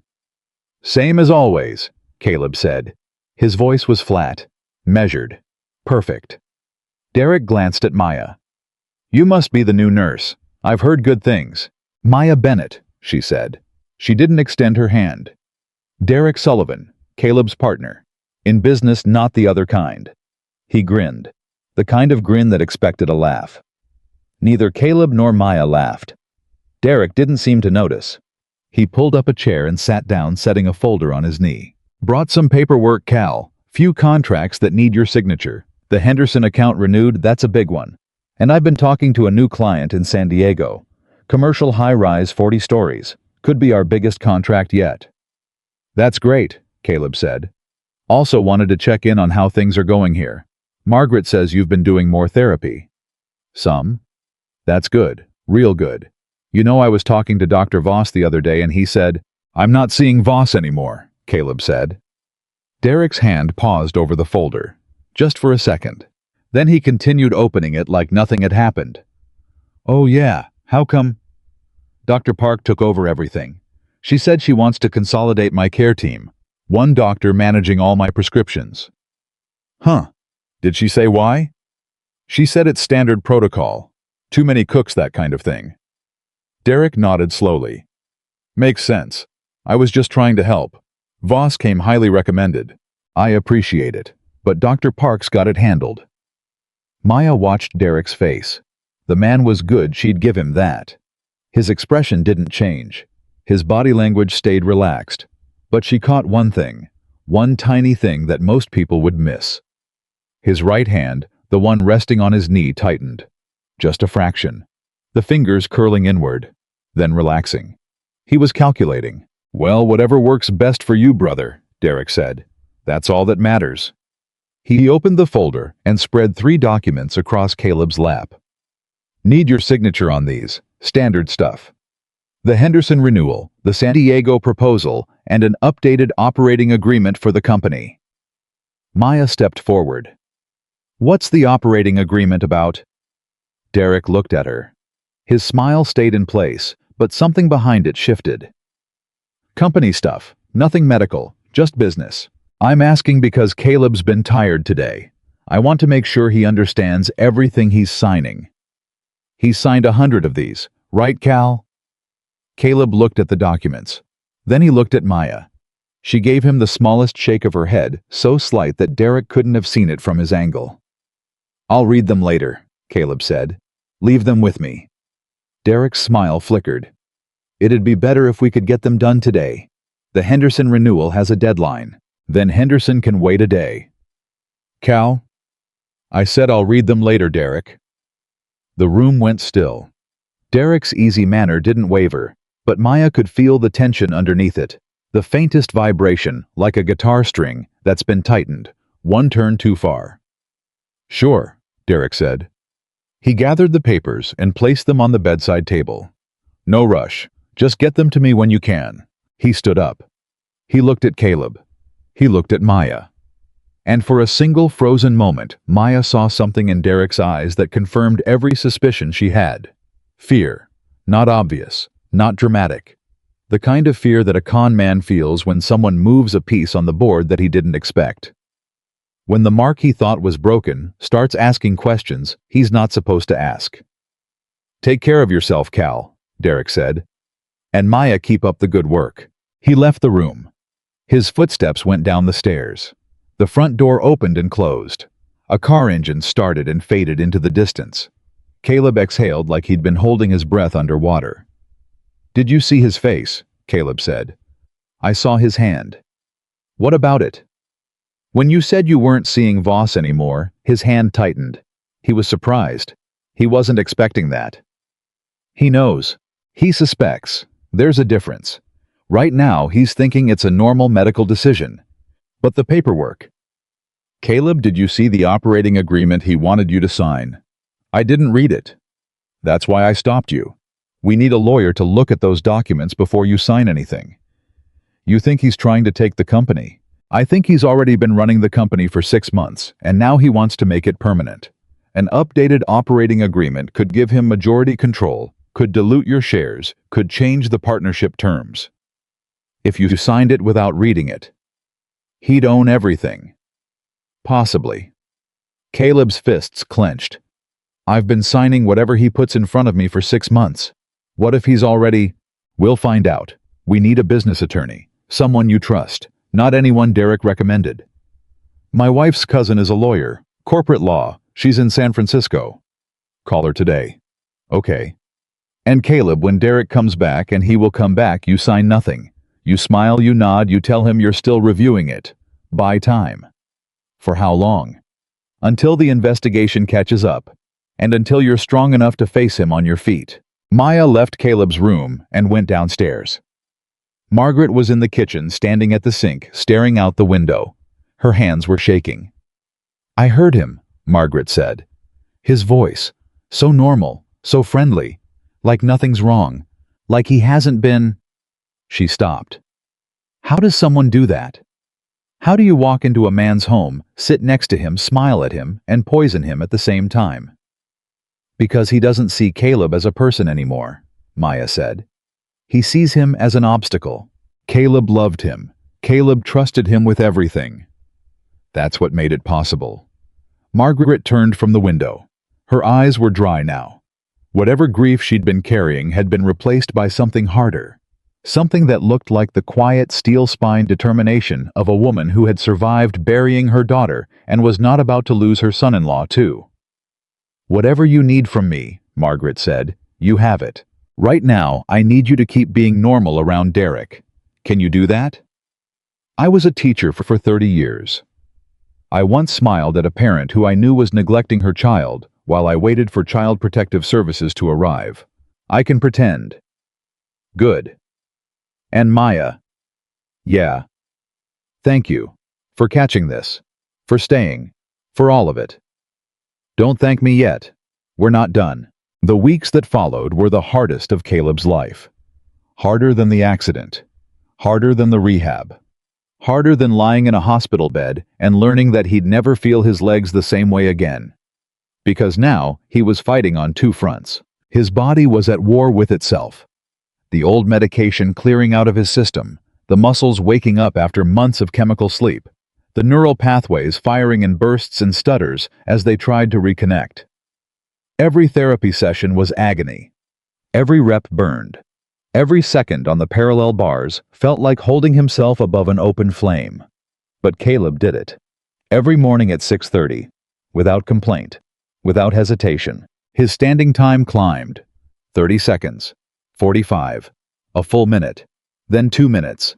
The tremors in his legs became more frequent, more purposeful. His right quad was firing consistently now. His left leg was starting to respond slower, weaker, but responding. Maya brought in resistance bands, ankle weights, a stability ball.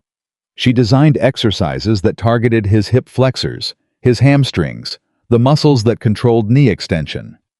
She worked his core until he couldn't sit upright without shaking. "You're pushing too hard," Caleb said one morning after a session that left him physically unable to transfer himself back into his chair. Maya had to help him, her hands on his body, lifting, guiding, lowering, and he didn't flinch. Not once.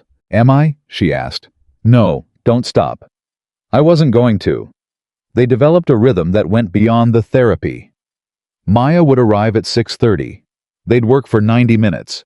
Then she'd do his wound care. The pressure ulcer had healed completely now, and the risk of new ones was dropping as Caleb's mobility increased. Then she'd check his vitals, manage his medications, and sit with him while he ate breakfast. And they'd talk. Not about Derek, not about the investigation, not about the medications. They talked about everything else. Caleb told her about the day he became a firefighter. How he'd failed the physical exam the first time, too nervous, too eager, too young. How he'd trained for 6 months and tried again and passed with the highest score in his class. How the first fire he ever fought was a kitchen grease fire in an apartment complex, and when he came out covered in soot and foam, an old woman on the sidewalk hugged him and called him her angel. Maya told him about nursing school. How she'd been the only plus-size woman in her cohort. How a professor once told her in front of the entire class that she should consider a career where her appearance wouldn't affect patient trust. How she'd graduated first in her class and sent that professor a copy of her diploma with a post-it note that said, "Appearance doesn't determine competence." Caleb laughed at that. A real laugh. The kind that came from the belly and changed the whole room. "Bennett, you've got more fight in you than half the guys I worked with at the station. Don't compare me to firefighters. I'll win." "You already won." They looked at each other. The silence between them wasn't empty. It was full of something neither of them was ready to name.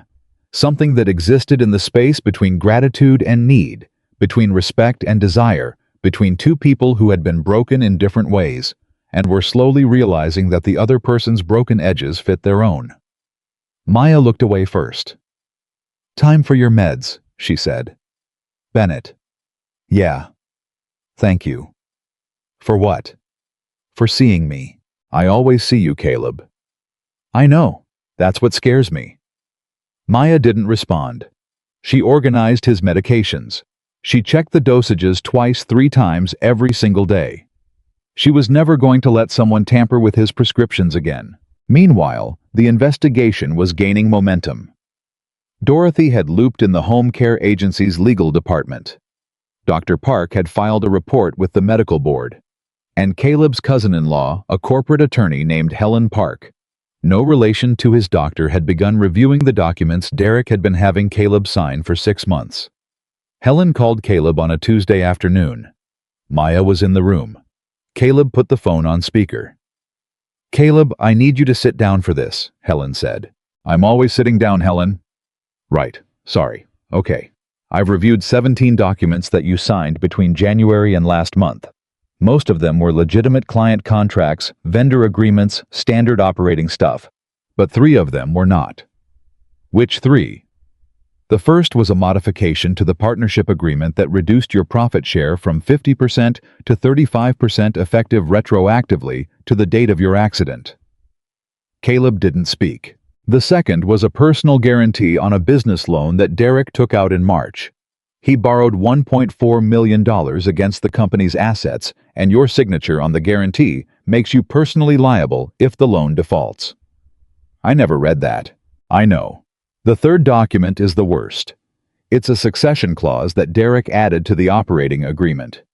It states that if one partner is medically incapacitated for 12 consecutive months and is unable to fulfill their executive duties, full operational control and 65% ownership transfers to the remaining partner."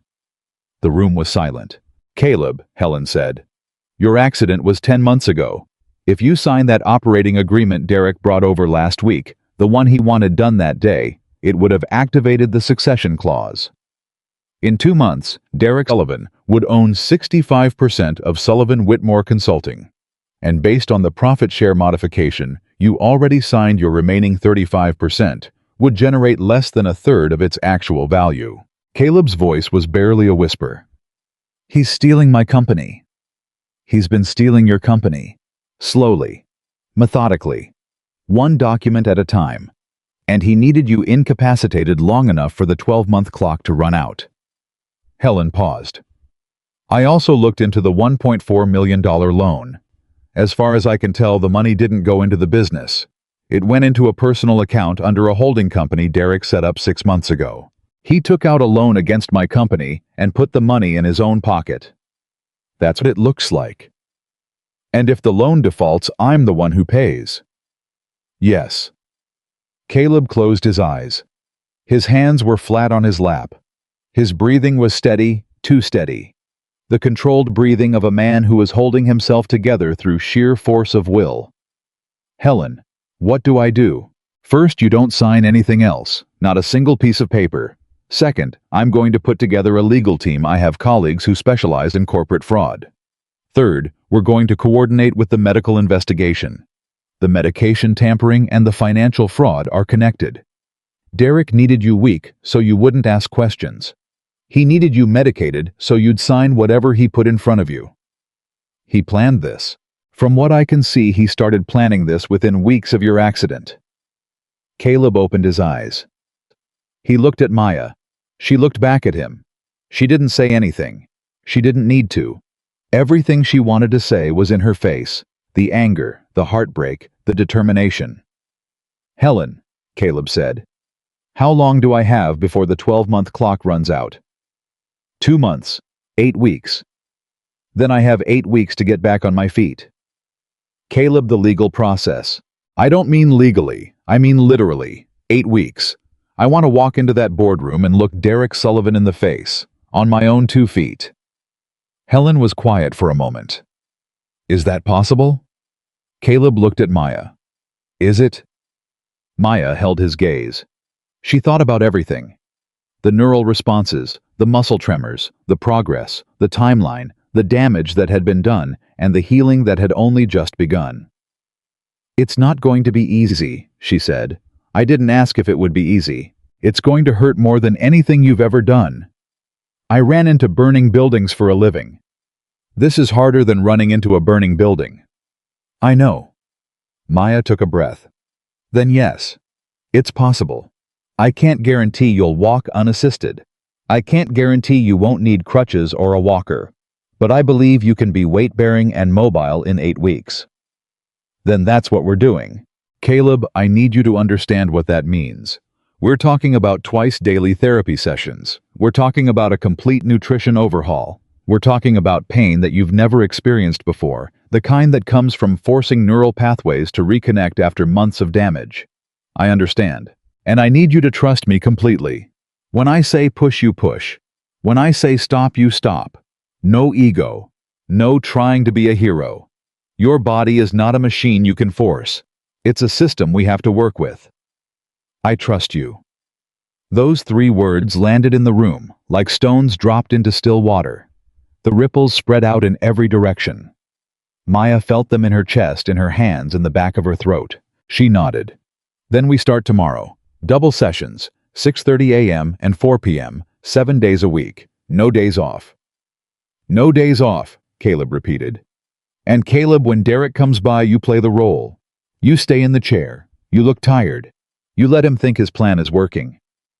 While I'm getting stronger behind his back. While you're getting stronger behind his back. For the first time, Caleb smiled. Not the fragile, uncertain smile Maya had seen before. This was something else, something sharper. The smile of a man who had found his reason. Not just to recover, not just to heal, to fight. Bennett, he said. Yeah. I'm going to need you to promise me something. What? When this is over, when I'm standing in front of Derek Sullivan, and he realizes I know everything, I need you to be there, right beside me. Why? Because you're the reason I'll be standing, and I want him to see that. I want him to see the woman he thought didn't matter, The nurse he walked past without a second glance, and I want him to know that she's the one who brought him down. Maya felt something shift inside her. Something she'd kept locked away for a long time. A door she'd bolted shut because every time she'd opened it before someone had walked through and then walked right back out. "I'll be there," she said. "Promise. Promise." That night, Maya sat in her car in the driveway for 20 minutes before she started the engine. She thought about Caleb's face when he said, "I trust you." She thought about the weight of those words, what they cost a man who had been dropped by caregivers, betrayed by his best friend, abandoned by his own body. She thought about her own life, the years of being competent but overlooked, professional but invisible, the woman who was always the caregiver, never the priority, the nurse who held everyone else's hand but went home to an empty apartment every night. And she thought about the way Caleb looked at her, not at her body, not at her uniform, not through her the way most people did, at her. Maya started the car and drove home. She had 8 weeks. 8 weeks to help a broken man learn to walk again. 8 weeks to build a case against a man who had been systematically destroying his best friend. 8 weeks to prove that the woman everyone underestimated was the most dangerous person in the room. She was ready. She turned onto the highway and pressed the accelerator and drove into the dark, thinking about parallel bars and legal documents, and the quiet, steady voice of a man who had just declared war on everyone who had ever counted him out, including himself. The first week of double sessions nearly broke him. Maya arrived at 6:30 every morning and 4 o'clock every afternoon, and she worked Caleb until his arms gave out, until his body shook so hard he couldn't hold a glass of water, until the sweat soaked through his shirt and his face turned the color of ash. He never complained, not once. On the third day during the afternoon session, Caleb's right leg buckled during a supported standing exercise and he dropped sideways. Maya caught him both arms around his torso, her body absorbing his weight, holding him upright through sheer strength and refusal to let go. "I've got you," she said. "I've got you." Caleb's face was pressed against her shoulder. His breathing was ragged. His hands gripped her arms so tightly she knew there'd be bruises. "Don't let go," he said. "I'm not letting go." She held him there for 10 seconds, 20, 30, until his arms found the bars again, until he stabilized, until she was sure. Then she helped him back into the chair and knelt beside him. "You okay?" "Yeah." He wasn't okay. He was terrified. She could see it, the old fear rising up, the memory of the fall at the rehab center, the floor rushing toward him, the sound of impact. But he pushed it back down. He pushed it down because he had something stronger than fear now. He had a deadline. "Again," Caleb said. "Tomorrow. Now. Caleb, your body just failed on you. If I push you past failure, I risk real injury. We're not doing that. I can't afford to lose a day." "You're not losing a day. You're protecting a tomorrow. There's a difference." He looked at her. His jaw was clenched. His eyes were burning. But he nodded. "Fine. Tomorrow. 6:30. I'll be ready." By the end of the second week, Caleb was standing unsupported for 90 seconds. His legs trembled the entire time. His right leg bore most of the weight. His left was weaker. The neural damage on that side was more severe, but it was responding. Not much. Enough. Maya brought in a walker on day 15. Caleb stared at it like it was a dare. "You want me to use that thing?" "I want you to take a step. One step. One step. Right foot forward. Left hand on the walker.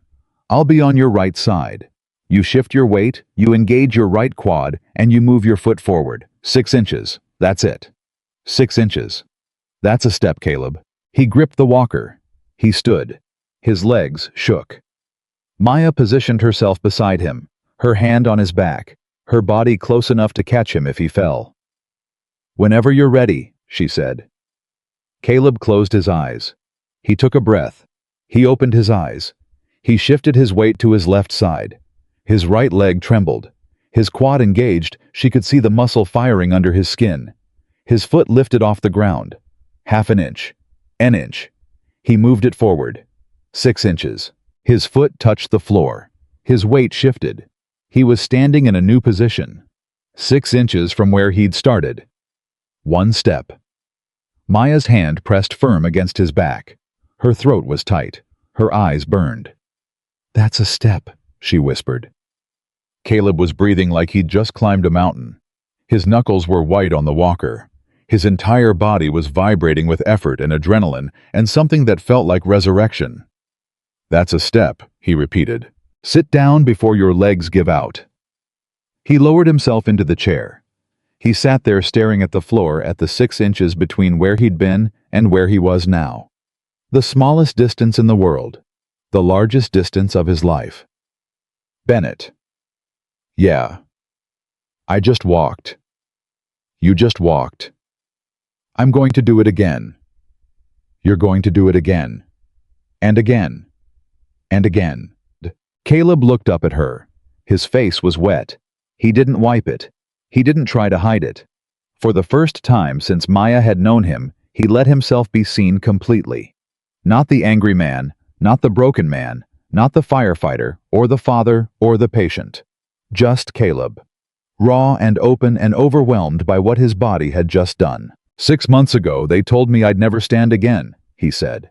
"The doctors, the therapists, everyone. They said the damage was too extensive. They said I should focus on quality of life in the chair." They were wrong. No, they weren't wrong based on what they knew. They were wrong because they didn't know someone was keeping me down. And they were wrong because they didn't know about you. Maya shook her head. "This isn't about me. This is your body, your fight, your step. It's our step, and you know it." Maya didn't argue. Because he was right. And because arguing with the truth would have been dishonest, and whatever existed between them, whatever it was becoming, was built on honesty. Every ugly, uncomfortable, terrifying piece of it. Derek came by that Friday. Caleb stayed in his wheelchair. He slouched. He let his voice go flat. He played the part of a man who was getting worse, not better. When Derek asked about the therapy, Caleb shrugged and said it wasn't doing much. "Maybe you should think about that assisted living place I mentioned," Derek said. "The one in Carlsbad. Beautiful facility. Lily could visit whenever she wanted." "Maybe," Caleb said. Maya was in the corner of the room organizing supplies. She kept her face blank. But inside, she was counting. Counting the lies. Counting the days. Counting the steps between Caleb's wheelchair and the door of the boardroom where this would end. After Derek left, Caleb's mask dropped. His face hardened. "Assisted living," he said. "He wants me in a facility, out of this house, away from the business, away from everything. That's the end game. If you're in a facility, you're even more isolated, easier to control. The succession clause triggers, he gets the company, and you spend the rest of your life in a place he picked out for you." "He picked out my cage." "Yes." Caleb looked at the walker in the corner of the room. "How many steps can I do now?" "You did 12 today." "I need more." "You'll get more." "I need to walk into that room, Bennett. Not shuffle, not limp. Walk. I need him to see me walk. Then we keep working."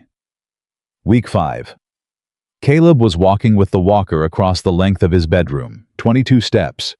His gait was uneven, right side stronger, left side dragging, but he was mobile. He was upright. He was moving under his own power. Maya introduced forearm crutches on day 38. "These are harder than the walker," she said. "Less stability, more balance required. Your core has to do the work. My core's been doing the work since you started torturing me at 6:30 in the morning." "That wasn't torture. That was preparation." Caleb took the crutches. He stood. He wobbled, caught himself stabilized. He took a step. Then another. Then another. 5 steps with the crutches. Then 10. Then he lost his balance, and Maya caught him, her arms around his waist, his body leaning against hers, their faces close enough that she could feel his breath. They stayed like that for a moment. One moment too long. The kind of moment that changes things. "I've got you," Maya said. "I know," Caleb said. But he wasn't talking about the crutches. They both knew he wasn't talking about the crutches. Maya helped him back into the chair. She stepped back. She needed distance. Not because she didn't want to be close to him. Because she wanted to be close to him too much, and wanting things like that, wanting someone, had never ended well for her. "Bennett," Caleb said, "we should talk about your evening exercises." "Bennett, the resistance bands are working well. I want to add Maya." She stopped. He'd never used her first name before. In 7 weeks of daily sessions of shared pain and shared secrets and shared silence, he had always called her Bennett, like she was a colleague, a teammate, someone he respected but kept at arm's length. Maya was something else. She looked at him. "When this is over," Caleb said, "when Derek is done and the company is mine again and Lily is safe, I need you to know something. Don't. Don't what? Don't say what you're about to say. Not now. Not while I'm still your nurse. Not while you're still my patient." "Why not?" "Because right now what you feel might be gratitude. It might be dependency. It might be the fact that I'm the first person who's touched you without hurting you in 6 months. And I won't let you say something to me that you might not mean when this is over." Caleb's face was unreadable. He sat in his chair, and he looked at her, and he said nothing for a long time. "You think that's what this is?" he finally asked. "Gratitude. I think you're in a vulnerable position, and I think I have a professional obligation to—" "Maya, stop." She stopped. "I'm not a child. I'm not confused. I know the difference between needing someone to take care of me and needing someone because they're the first person in years who makes me feel like I'm still worth knowing." He paused. "But I hear you, and I respect it, so I won't say it now." "Thank you. But when this is over, when I'm not your patient anymore, I'm going to say it, and you're going to hear it, and then you can decide what it means." Maya's chest ached. She turned away from him and started packing her bag. Her hands were trembling. 6:30 tomorrow, she said. 6:30. She walked out of the room and made it halfway down the stairs before she had to stop and press her hand against the wall, because her legs were shaking and her eyes were full, and the door she'd kept bolted shut for years was rattling on its hinges. She had spent her entire adult life being the caregiver, the one who gives, the one who shows up, the one who holds everyone else together while nobody notices she's falling apart. And here was this man, this stubborn, broken, furious, beautiful man who saw her, who looked at her body and saw strength instead of failure, who heard her voice and heard authority instead of noise, who watched her walk into his room every morning and felt safe instead of managed. He didn't want her despite who she was. He wanted her because of who she was. And that terrified Maya more than anything she'd ever faced in her life. Because wanting to be wanted is a dangerous thing when you've spent your whole life believing you never would be. She went home. She sat on her couch. She didn't eat dinner. She thought about Caleb's voice saying her first name, and she thought about his hands gripping her arms when he almost fell, and she thought about the look in his eyes, steady, certain, unafraid when he said he'd say it later. And she made a decision. She would hear it. When the time came, she would let herself hear it. But first, they had work to do. Week 7. Caleb was walking with forearm crutches from his bedroom to the hallway and back. 46 steps. His left leg was still weaker, still lagging, but it held weight. It carried him. It did its part. Lily watched him walk for the first time on a Thursday evening. She stood at the end of the hallway, her eyes enormous, her small hands pressed over her mouth. Caleb started at his bedroom door. He gripped the crutches. He took a step, then another, then another. He walked toward his daughter. Lily didn't move. She didn't speak. She just watched her father come toward her slowly, unevenly. With every step, a small war between gravity and will, and tears streamed down her face. When he reached her, he stopped. He was breathing hard. His arms were shaking from the crutches. His legs were on the edge of giving out. "Hey, baby girl," he said. "Daddy," she whispered. "You're walking." "Yeah, baby, I'm walking." Lily threw her arms around his waist. She buried her face in his stomach. She sobbed the kind of raw, uncomplicated crying that only a child can do, the kind that holds nothing back. Caleb dropped one crutch. He put his hand on his daughter's head. He held her. Margaret stood at the bottom of the stairs and watched. Maya stood behind Caleb, close enough to catch him, far enough to let the moment belong to father and daughter. "I promised you," Caleb said, his voice breaking on every word. "I promised I'd try." "You did it, Daddy." "I'm not done yet." "I know, but you're walking." "Yeah, Lily, I'm walking." Maya picked up the dropped crutch and held it. She waited.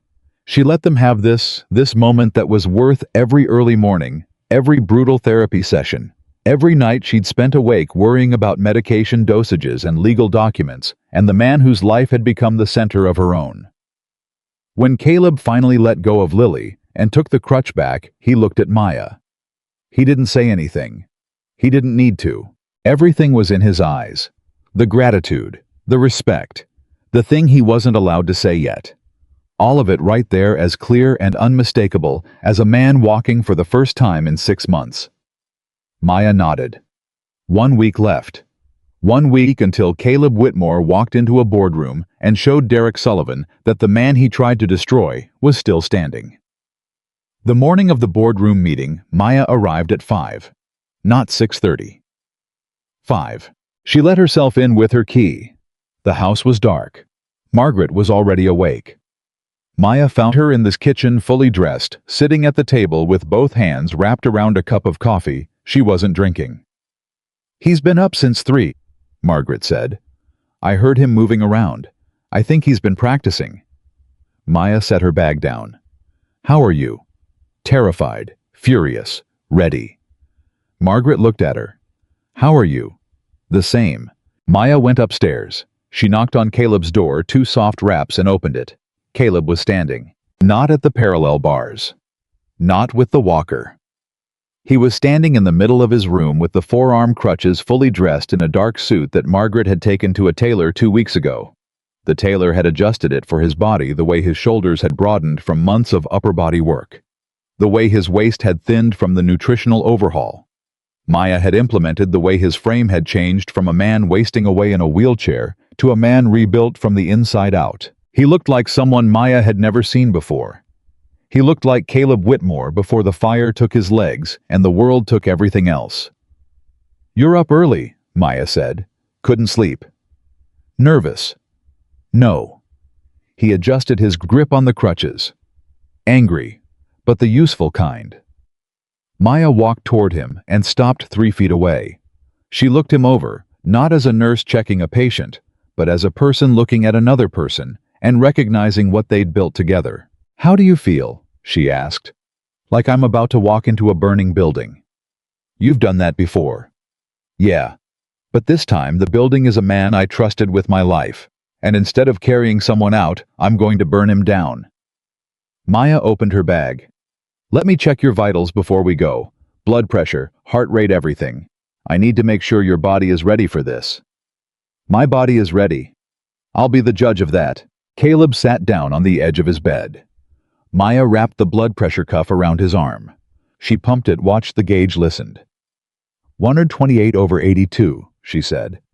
"Best reading you've had. Clean living. Clean medication." She checked his heart rate. 68 beats per minute. Strong. Steady. The heart rate of a man whose body had been freed from the chemical prison someone had locked it in. "You're good," Maya said. "I know." She packed the cuff away. She stood in front of him. "Caleb, I need to go over the plan one more time." "I know the plan. Humor me." He looked at her and nodded.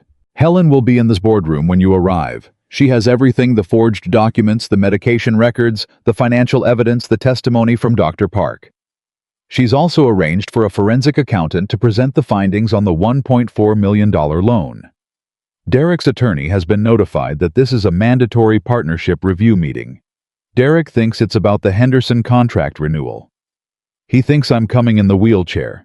He thinks you're coming in the wheelchair. He thinks you're still declining. He thinks the succession clause is about to kick in, and he's 8 weeks away from owning your company. He's wrong. He's very wrong." Maya paused. "When you walk into that room, you walk in on the crutches, not the wheelchair. You walk in standing up. That's the first thing he sees. Before the lawyers, before the evidence, before any of it, he sees you standing. And then Helen takes over. She presents the case. You don't need to say anything unless you want to. The evidence speaks for itself. I'm going to say something. I figured. Just Caleb, keep it controlled. Don't give him anything he can use. Don't threaten him. Don't touch him. I'm not going to touch him. Promise me. I'm not going to touch him, Bennett. I'm going to do something worse. What? I'm going to let him watch me walk. And I'm going to let him understand that every step I take is proof that he failed. Maya held his gaze. She felt it again, that pull, that gravity between them that had been building for weeks. The thing neither of them had named. The thing Caleb had promised to say when he was no longer her patient. After today. Maya said, my contract with the home care agency for your case is complete. Dr. Park is transitioning you to outpatient physical therapy. You won't need a home nurse anymore. I know. Which means after today, I am not your nurse. I know that too. The air between them changed, charged, heavy with everything unsaid. After today, Caleb said quietly. After today, Maya repeated. She picked up her bag. Let's go. The boardroom was on the 14th floor of a glass office building in downtown San Diego. Sullivan Whitmore Consulting had leased the space 6 years ago, back when Caleb and Derek were building the company together, back when trust was the foundation and friendship was the mortar. Helen Park was already inside. She'd arrived an hour early to set up. The conference table was laid out with folders, each one containing a copy of the evidence. Financial records, prescription logs, Dr. Park's medical testimony, the forged partnership documents, bank statements showing the $1.4 million flowing from the company account to Derek's personal holding company. Helen looked up when Maya walked in. Where is he? Helen asked. Coming. Margaret's driving him. They'll be here in 20 minutes. And Derek? His assistant confirmed he'll be here at 9.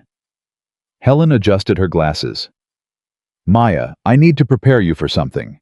Derek is going to have an attorney with him. This could get confrontational. I've spent 2 months watching a man learn to walk again because his best friend was poisoning him. I can handle confrontational. Helen almost smiled. Fair enough. At 8:45, the elevator doors opened. Margaret came out first. She was wearing a black dress, simple, sharp, the kind of outfit a woman wears when she's going to war and wants to look like she's going to a funeral. She stepped aside and held the elevator door. Caleb walked out. He walked out. Forearm crutches, dark suit, shoulders square, jaw set.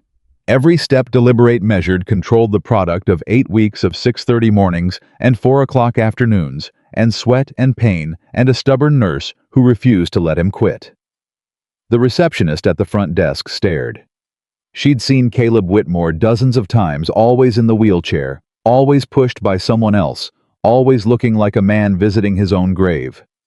She'd never seen him vertical. Caleb walked past her without stopping. 22 steps from the elevator to the boardroom door. Maya counted every one. He stopped outside the boardroom. He looked through the glass at the conference table, at Helen setting up her files, at the empty chair where Derek would sit. You okay? Maya asked. I've never been better. That's not what I asked. Caleb looked at her. I'm okay, Bennett. I'm ready. Then let's go. Maya opened the boardroom door. Caleb walked in. He crossed the room 14 more steps and stood at the head of the conference table. He didn't sit down. He stayed standing. Margaret took a seat near the wall. Maya stood beside her. Helen positioned herself to Caleb's right, her files spread out in front of her. They waited. At 9:02, the boardroom door opened. Derek Sullivan walked in with a leather briefcase in one hand and a smile on his face. Behind him was a man in a gray suit, his attorney. Derek was talking as he entered, something about parking and traffic. His voice easy and relaxed, the voice of a man who believed he was walking into a routine meeting. Then he saw Caleb, standing. Derek's mouth was still open. The last word of his sentence, something about the freeway, died on his lips. His body stopped moving. His briefcase lowered an inch. His eyes widened. The boardroom was silent. Hey, Derek, Caleb said. Derek recovered fast. Maya had to give him that. He pulled his smile back into place like a man adjusting a mask, and he set his briefcase on the table and he said, "Cal, you're up. That's great. That's really great. Sit down, Derek." "Yeah, sure, let me just—" "Sit down." Derek sat. His attorney sat beside him. The attorney opened a notepad. He didn't know what was happening yet, but he could feel it. Everyone in the room could feel it. Caleb remained standing. The crutches supported his weight, but his back was straight and his eyes were locked on Derek's face. "Derek, I'd like you to meet Helen Park. She's my attorney." "Your attorney, Cal, since when do you have—" "Since I found out that my business partner has been stealing from me."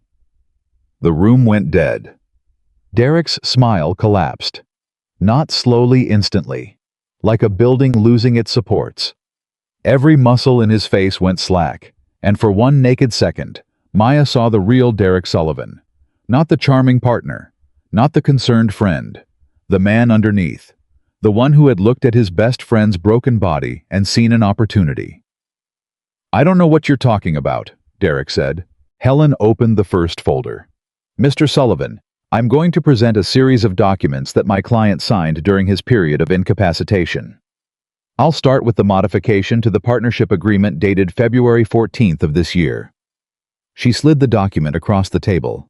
Derek's attorney picked it up. This document reduced Caleb Whitmore's profit share from 50% to 35%, effective retroactively to the date of his accident. Mr. Whitmore signed it without legal review. He was at the time under the influence of elevated doses of medication that impaired his cognitive function. Derek's face was white. He signed it voluntarily. Nobody forced him. "He signed it while over-medicated," Helen said. "Which brings me to the second matter." She opened the second folder. Dr. Park's medical report, the pharmacy records, the prescription logs showing the doubled and tripled dosages, the name Dr. Richard Voss highlighted in yellow. "A physician named Richard Voss retained and paid through your corporate health plan. Mr. Sullivan prescribed medications to Mr. Whitmore at dosages significantly exceeding those ordered by his primary physician. These elevated dosages caused excessive sedation, muscle suppression, and cognitive impairment. The effect was to render Mr. Whitmore physically weaker and mentally less capable of understanding the documents he was signing." Derek's attorney put his hand on Derek's arm. "A warning. Don't speak." Derek shook him off. "I was trying to help him. Voss was supposed to be a specialist. I was trying to manage his pain by tripling his muscle relaxant," Caleb said from the end of the table. His voice was steady, cold.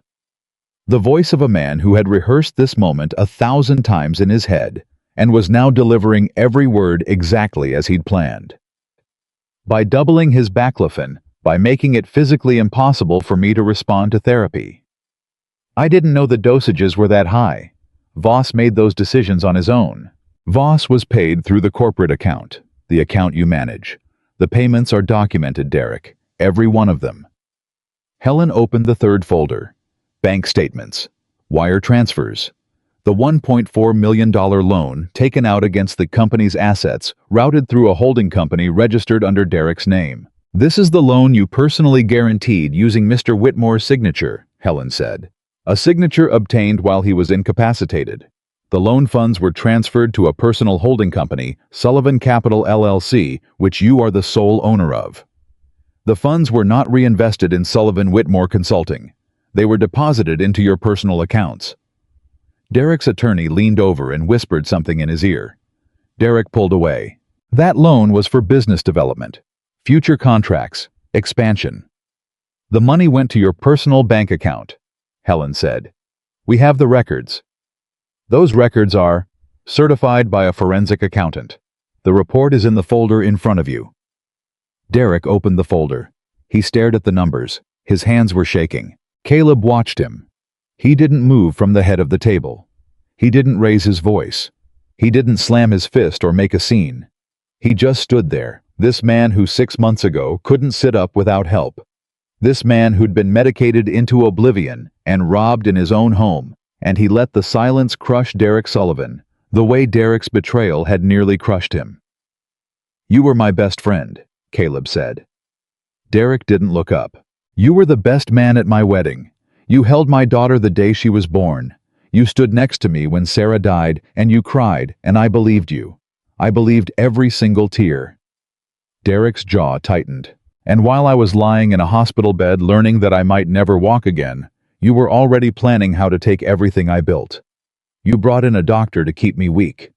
You put papers in front of me when I was too drugged to read them. You visited me every week, Derek, and you sat in my room, and you looked at me, and you pretended to care while you were stealing my company, my money, and my chance to recover." Derek looked up. His eyes were red. "You don't understand. Then help me understand. The company was dying. After your accident, clients were pulling out. Revenue dropped 30% in 3 months. I was trying to save the business. You were trying to save yourself. The business was fine. Helen's team audited the financials. Revenue didn't drop 30%. It dropped 8%. And it recovered within a quarter because our contracts are long-term and our clients are loyal. You lied about the numbers because you needed me to believe the company was failing, so I wouldn't question why you needed control." Derek's mouth opened. Nothing came out. "The succession clause," Caleb continued. 12 months of medical incapacitation and 65% ownership transfers to you. You needed me in that wheelchair for 12 months. You needed me drugged and declining and signing whatever you put in front of me. And when my nurse started getting me better, when I started improving, you pushed for assisted living. You wanted me out of the house, out of reach, where nobody could see what you were doing. Cal, don't call me that. You lost the right to call me that when you decided my disability was your opportunity." The room was silent. Nobody moved. Derek's attorney was writing furiously on his notepad. Helen sat with her hands folded, her case delivered, her work done. Maya stood against the wall beside Margaret. She watched Caleb, his back straight, his jaw set, his body trembling with the effort of standing for this long, but absolutely refusing to sit down. I wasn't going to give Derek the image of him in a chair. Not today. Today Derek was going to see a man on his feet. "Here's what's going to happen," Caleb said. "Helen is going to give your attorney a settlement proposal. You're going to return every dollar of the $1.4 million loan. You're going to sign over your shares in Sullivan Whitmore Consulting. You're going to forfeit any claim to the partnership, the clients, the contracts, and the brand. In exchange, I won't pursue criminal charges for fraud, financial exploitation of a disabled person, or conspiracy to commit medical abuse." Derek's attorney put his hand on Derek's arm again. That's not reasonable," Derek said. "I built this company. I put in 8 years. You built it with me. And then you tried to take it from me when I couldn't fight back. That's not partnership. That's predation." Caleb leaned forward on his crutches. "You have 72 hours to accept the terms. After that, Helen files the civil suit. Dr. Park's report goes to the DA's office, and every client we have gets a letter explaining why the managing partner of Sullivan Whitmore Consulting is under investigation for fraud." Derek's face was gray. He looked like a man watching his life collapse in real time. Which was exactly what was happening. "You should also know," Helen added, "that the State Medical Board has opened an investigation into Dr. Voss. His prescribing privileges are under review. If the board finds that he knowingly participated in a scheme to over-medicate a patient, he'll face criminal charges as well. And the person who retained him, the person who coordinated with him and paid him, will be named as a co-conspirator." Derek stood up. His chair scraped against the floor. His attorney grabbed his arm, trying to pull him back. "Caleb, please," Derek said. His voice cracked. For the first time, something real came through, not the charm, not the performance. Fear. Pure animal fear. "I made a mistake. I got in over my head. The money I had, debts. Personal debts. I was drowning, and the company was right there, and you weren't going to use it. You thought I was finished," Caleb said. "You looked at me in that wheelchair, and you decided I was done. That I was never coming back. That you could take whatever you wanted because I was too broken to stop you. I was wrong." "Yeah, Derek, you were wrong." Derek's eyes moved to Maya. He stared at her, the nurse he'd walked past without a second glance. The woman he'd dismissed with a joke about not being the other kind of partner. He looked at her, and she looked back, and she saw the moment he understood. She was the one who found the prescriptions. She was the one who called Dr. Park. She was the one who helped Caleb stand. She was the variable Derek never accounted for, the piece that didn't fit his plan, the woman whose body he'd judged and whose ability he'd underestimated.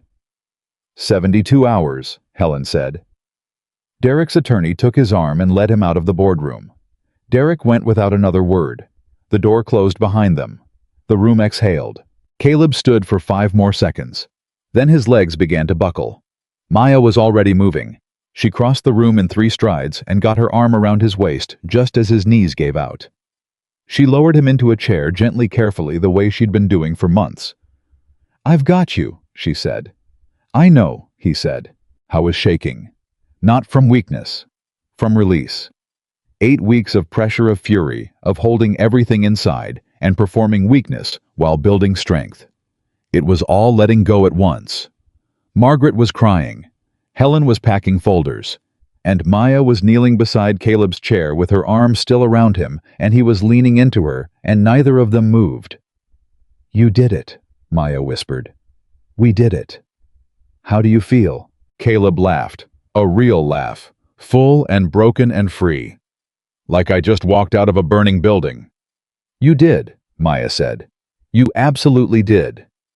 They stayed in the boardroom for another 20 minutes.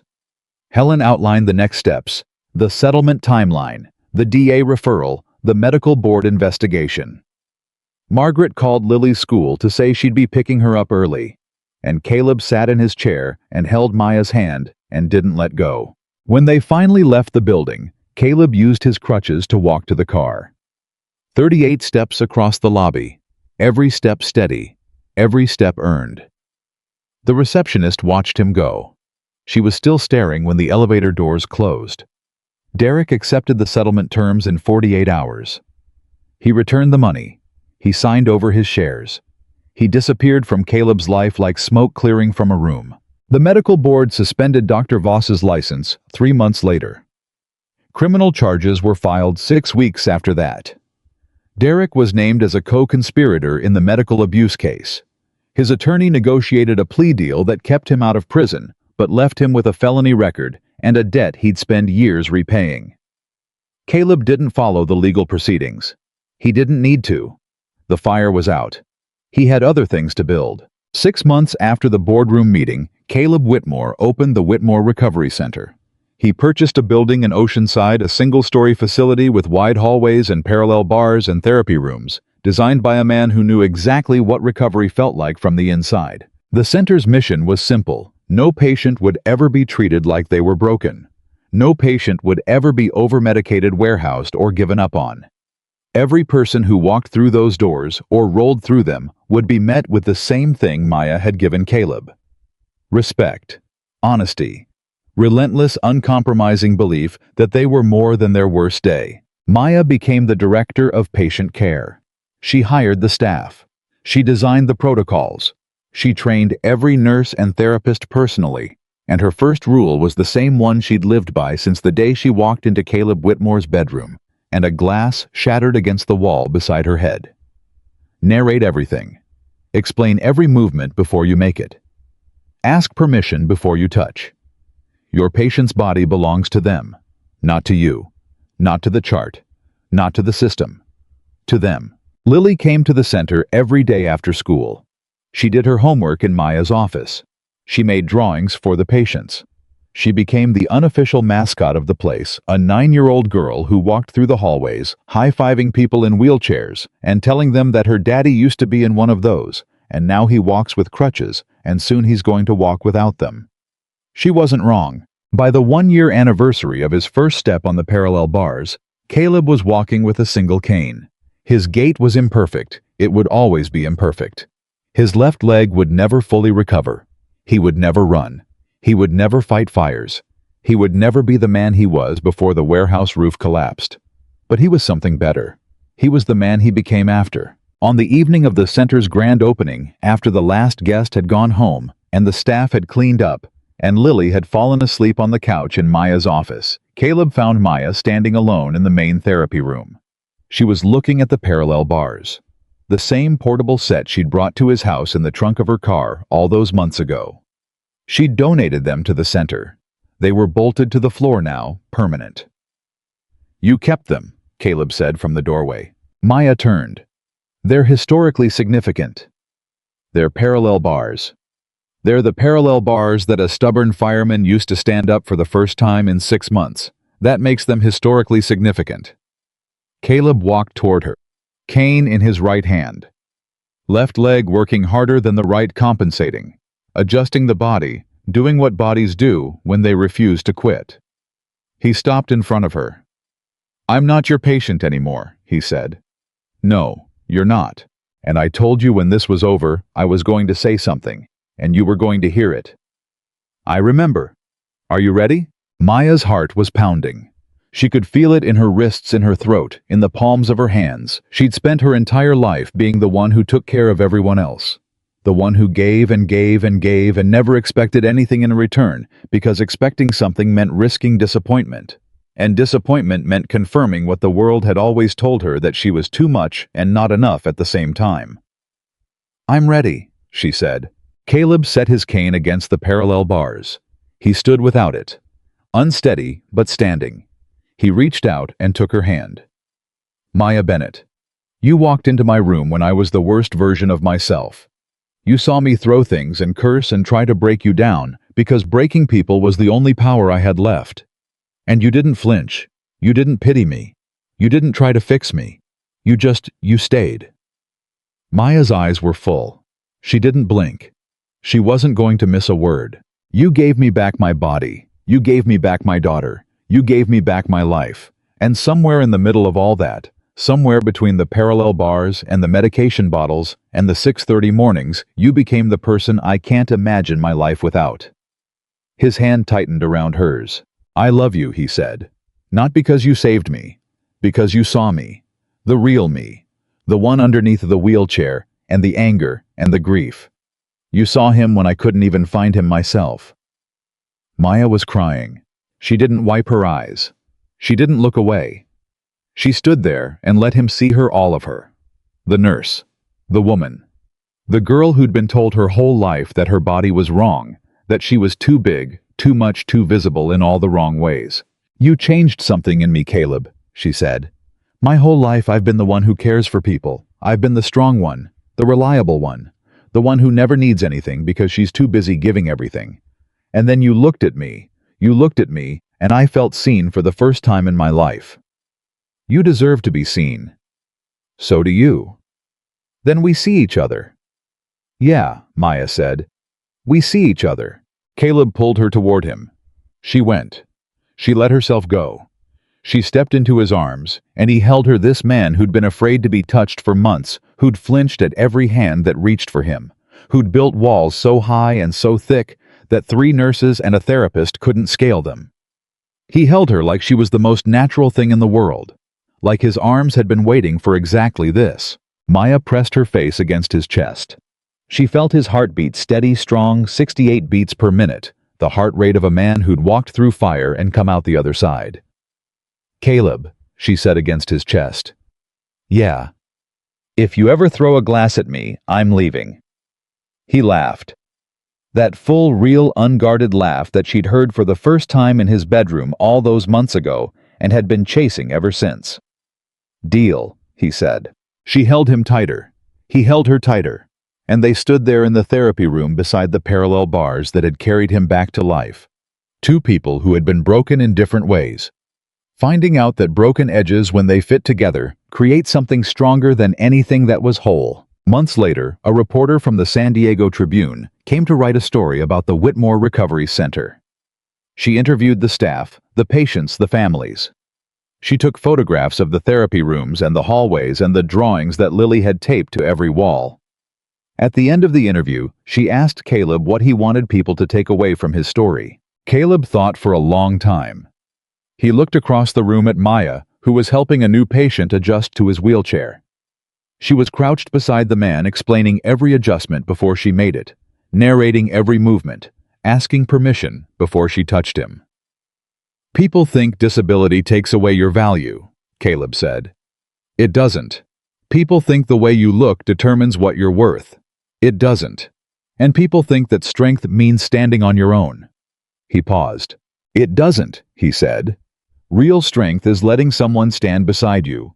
Real strength is trusting someone enough to let them see the worst parts of you, and actually believing that they'll stay.